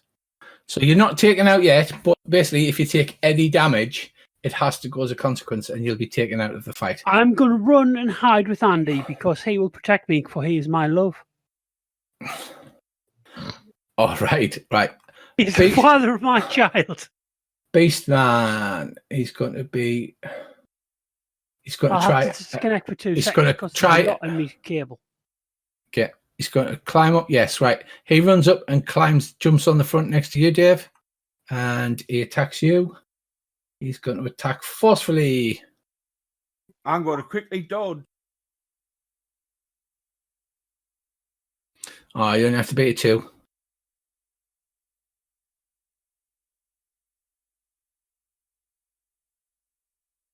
Right, okay. It rains blows upon your poor head, but you are quite fast enough to get past it.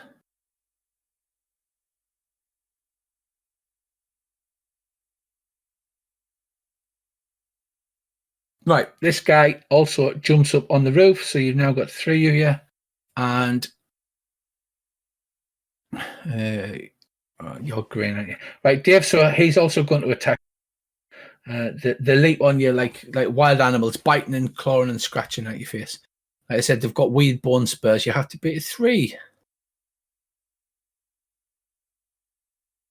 All right, you successfully fend them off. Boost against your next turn. Yeah, boost. Boost on Davy. Boom. Okay. All right. And these run over.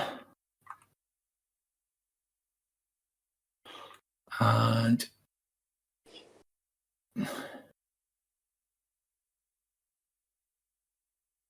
a quick roll of 3. Right, Bracy, 2 of these things jump onto they don't just clamber up. They literally do that bound and they bound and land on the side. And this one jumps on the top, Andy, where you've got the hatch. You hear a hammering on the hatch above you. And that is all of the baddies' turns. The red one drives off and it's like, had enough of that shit. Next up, Andy. Right. Well, the only thing I can think to do here is I shall yell to the rest of the guys, hang on, and then I shall swing the 8 base a little bit to the right and stamp on the brakes just enough to unbalance all them basemen. Nice. So you got to create an advantage by giving them an unstable footing. I like it. So do I need a fate point for that? You don't need a fate point to do it. You just need to roll. Again, I would say that would probably be flashy or maybe quick, because it's certainly not careful, because you're hurling the ABC about. Earl's got a joke. Does that mean we all get a fate point back? No, she's got Jack. Right, it'll have to be a flashy, I suppose. Oh, God. Right, that's a 2. So you have 1 boost to give to somebody. So somebody you can give a +2 to. So it sort of works, but not as well as you want it to. Right. So unless you spend a fate point for a reroll, or you can try and use an aspect to add a +2. But you need a 3 or more, really. So right, you're better off doing a reroll and see if you can get. Yeah, because you can't use an aspect more than once, can you? Not on one roll. You can use an aspect once per roll. Right. But I used me armor driver one last turn. I cannot use it again, can I? You're using it for a different purpose, so yeah, you can pay a fate point and you can use it again. All right. Well, in that case, yes, I shall hang on while I just scroll across the map, the board here, and I shall spend a fate point. Hang on. I tell you what, from going and having a tiny screen where everything was on top of itself, now it's like a bloody long. Right, there we go. I shall invoke my aspect of I'm a driver, it's what I do. In the hope that I can create an advantage for everybody else next turn.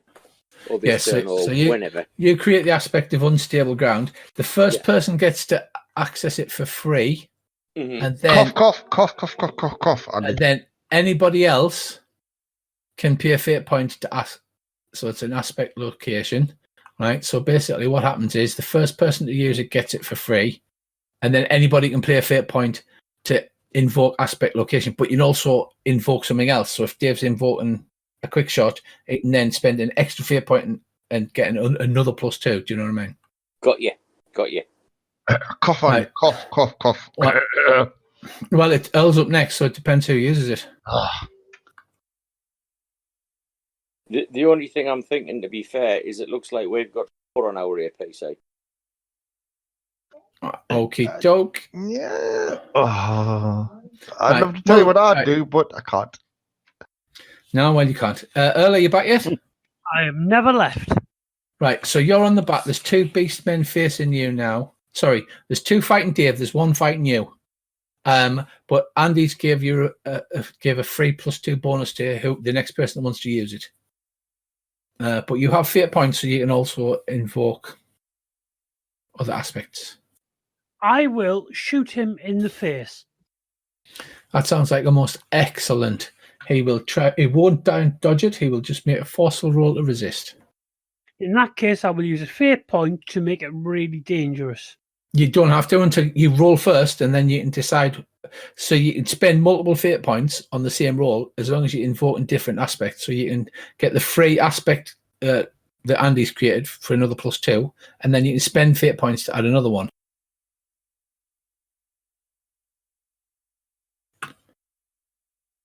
Right. I'll use a fate point to make it awesome. Right. So you don't have to use a fate point. You can use Andy's. Nope.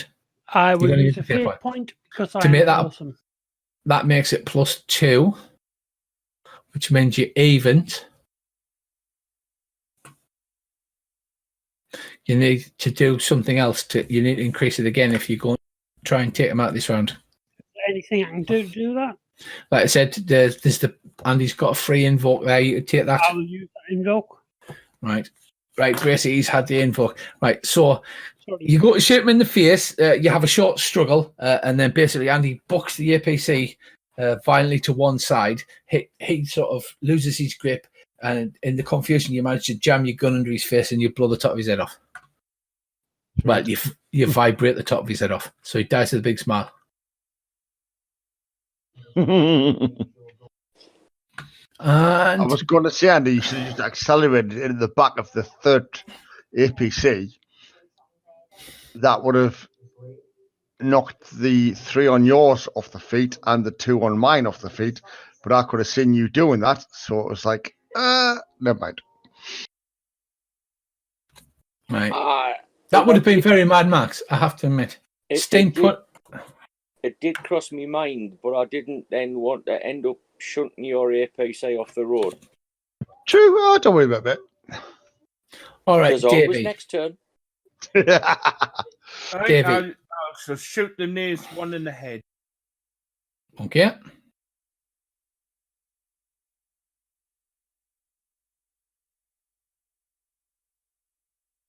Right, okay. I am not going to spend my last fate point yet. So basically, you shoot him and you kill him. There's a lot of I shoot them in the head going on, isn't there? Leaving 1 on Dave, that's right, and 1 trying to break into Andy's hatch, as it were.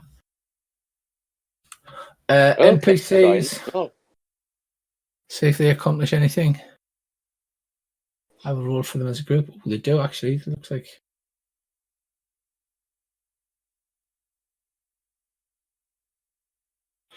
Right. So, one of the guys in APC number 2 fires a gun and manages to kill one of the ones facing Bracey. So that was quite handy. Whew. A shot rings out from behind you, Bracey. And next up is Bracey. Right, you're facing this slavering beast man. He's bounded through the air, landed, like jumped 9 feet in the air, landed on the top, and he's coming running at you. I smile like a necrophiliac in a morgue, and I shoot him carefully. Go on then. Oh dear! I think I might have to reroll that.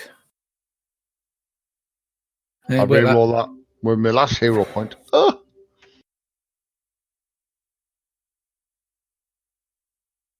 Can I give Bracey a hero point? No, you can. But he's the best. He's obviously not the best tonight. He is. Right, so what? You're at -1s. You can't invoke the aspect because you're not on Andy's unstable ground, are you? Nope. So did you use your point for re-rolling? I used my point for reroll, and I got a 2. Right. So you shoot him, you hit him like clean in the chest. The vibro burns away like some of his skin, but he looks more angry than annoyed. And oh dear. Oh look at that. Gangers next.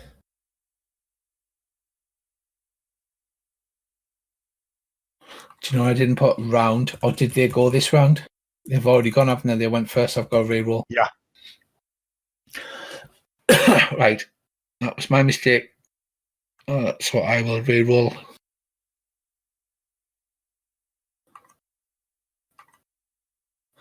Right, Davey, you pull the red joker.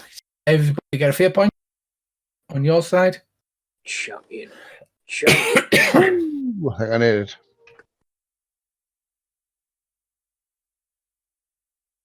Grab that fair point, L.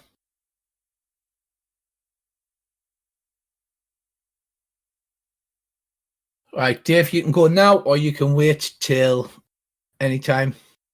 You can even interrupt us when I'm busy, like doing something there, because I'm using my free boost on you this turn.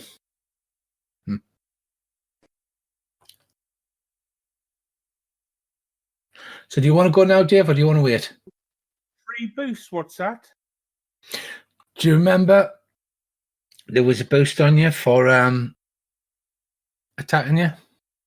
Oh, I thought it was my boost. Attack something else. No, it was off an advantage. But I had a free boost to use on you. All right then. But you can go now, or you can wait. You wait, right? Okay. Well, they go now. So this one is going to attack you forcefully. I shall dodge. And he's going to use his +2 for the boost. So that gives me a 5.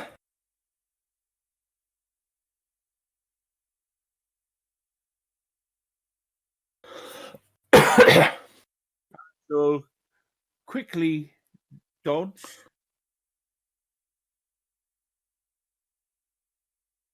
Not so quick, is it, Mr. Stevenson? You can spend fate points. Remember, there's an aspect unstable, so you can spend a fate point to invoke that, and then you can spend another fate point to invoke a different aspect if you want. But that is 2 fate points. I'll just spend the 1. Or have you got any stress yet? Because you remember stress is cleared at the end of a scene. So yeah, I've got one point of stress. So you can just it's only 1 point, so you can just take that as a stress box if you want. I'll just take it as a stress. You're just like, come at me, bro. I can take it. Yeah, Earl's in danger because he's ran out of stress boxes. Taking consequences is the problem. Next up is Mr. Earl. You were going to run away screaming, weren't you? It's how I'm best. Nothing's attacking you at the moment. You can jump under and hide under the van if you wanted to. I will do that. I will hide manly.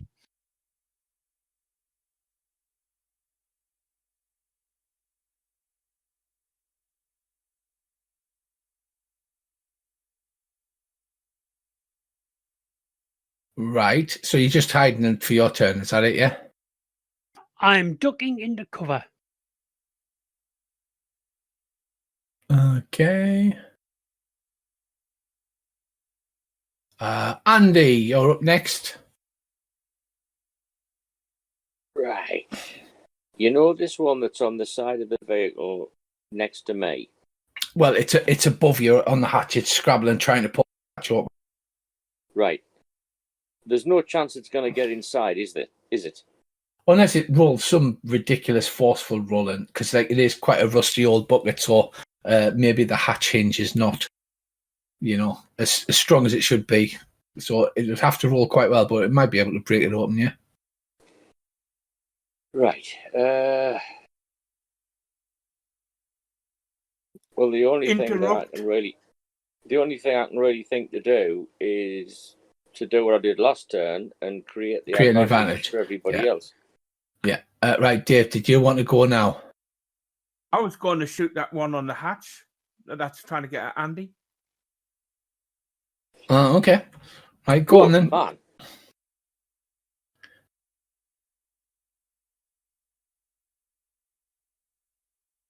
These are quite tough, you realise, as Dave shoots it in the arse of the vibro beam, doesn't actually manage to put it down. I spend a point using my quick shot. Okay, right. Andy, the half man, half beast thing falls forward as it's being shot in the back and collapses in front of the windows, like blocking your view for a second. So you flick the windscreen wipers on and it sort of goes clunk, clunk. It bounces off its head a couple of times and it slides forward on the ground. Awesome.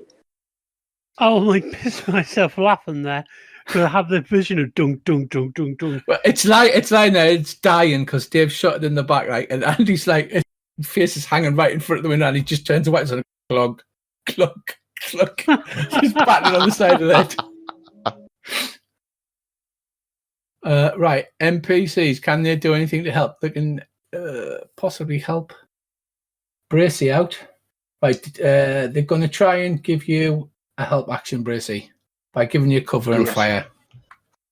Oh, it was the first roll, which was a 2. Right, you get a boost, so you get a +2 because they're giving you cover and fire. Good. So Bracy has a boost. It's slightly rippled. Oh shit! Yes, Andy. Sorry, I keep forgetting. So you're creating because Dave shot that one that was above you, but you still had to create your advantage. Yes. So you go on, give us a drive and roll. Right.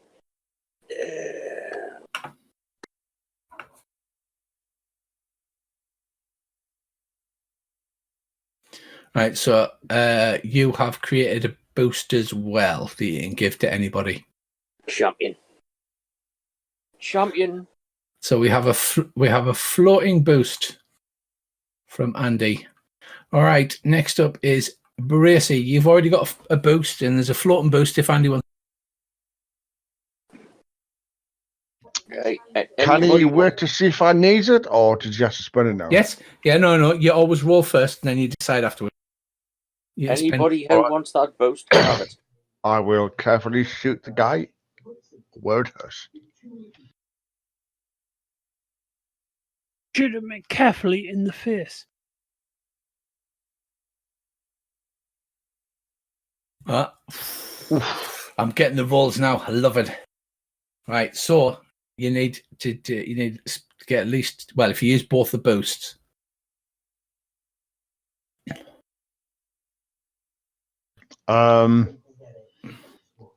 Because if you use the free boost to put you on evens, and then Andy create an advantage unstable ground. So basically what he did was jammed his foot on the accelerator. If you use the burst, he jammed his foot on the accelerator, accelerated, rammed into the back of the one in front of him, thus causing unstable ground on the other baseman. Sounds like a plan. I like that plan. Are you okay with that, Andy? Yeah, that's cool with me.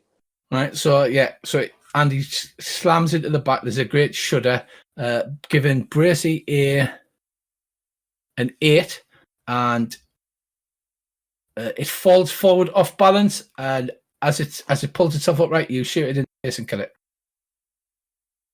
Love it. And then Davey's already gone, so we're on a new round. 30 second by all. No problem. It should be finished this round anyway, unless this is the world's like hardest beast man thing. Oh, GM gets a fate point and goes first. Right, Dave, I'm going to try everything I can now to use all these fate points on you. So, Savage Beastman attacks you forcefully. Rah, Dave. Right, I have got 2 to use, so I'm going to invoke the aspect of unstable ground, because anybody can invoke that aspect. So that gives me a 7. Sorry, let's roll this. Hang on. With me shouting a warning for our side to hang on, does that mean they're still affected? No, a location aspect means if you spend a fate point, anybody can. Right, fair enough. I'll grab Andy's hair. You're hiding under the van, you know when they are. But I was kissing him. You're not, you're hiding under the van. Right, so Dave, that gives me a 7. You can make a roll to try and dodge, and then we can both spend fate points.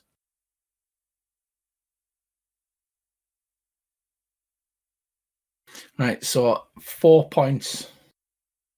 And I'll spend a fate point. And to do what? Unstable. Can I invoke? Yes, you can invoke. So you can spell. That's your last fate point, isn't it? So that gives you a 3. So that gives you a 5 against my 7. So that's 2 points. And I am going to invoke the bestial ferocity as well to spend that one and bring me up to a 9 against your 5, give me 4 shifts. So you take 4 shifts of damages this thing savages at you. Let's see what you've got. I've only got 1 stress point box on. Yeah, you've got, right, that can take 3, so that's too much, so you have to take a consequence. So you can take you can add a consequence. Yeah. Yeah. You can take a mild consequence for 2 and then tick your stress box. Yeah, I'd do that. What kind of consequence should I have then? So it could be something like beaten and bloody, torn open, gut wound, like dislocated knee, whatever. Beaten and bloody. Battered like a bitch. Right, so I get a free invoke on that consequence as well. And then at any point I can spend a GM point to invoke to make your life a living hell. A living hell. Right, so this beastman throws Dave to the ground, biting and scratching at him, and you do see blood. He looks quite badly hurt. Bracy. Mm-hmm.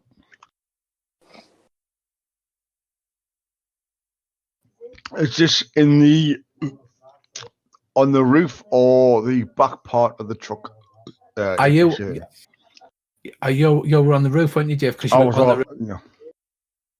you were on the roof shooting at the bikes, or were you standing in the pick-up bed bit and shooting over the top? I was on the roof. Right, so Davey and the baseman are on the roof. Right. Am I in range of vibro thingy, whatever it is? Yeah. You can move to the back of the truck and shoot from there. Okay, I will carefully take aim and I will see what happens. I might invoke impossible shot if I miss, because I need to save Davy. Okay. Well, Dave's on the ground while this thing's on top of him, beating him. Okay, if I invoke impossible shot, can I kill him? Right. Well, I only get a 1, and I'm out of fate points. I went all out to screw Davy over last turn. So will that get him off Davy or not? A normal NPC will have 1 hit. A very strong will have 2 hits. That, however, does kill him if you are going for a kill shot. Yes. Right, so it raises its a clawed fist covered in blood above him. It's holding Dave down with its other fist. It raises its fist to like punch him in the face. There's a whoa, whoa, whoa, whoa, whoa. You shoot him. What do? Headshot. Boom. All right, Dave, you were showered with blood and brains as this thing's head explodes all over you. Sorry, Dave.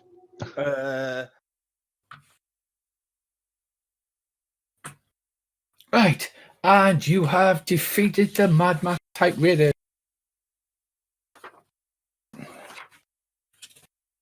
Dun dun dun. Cool.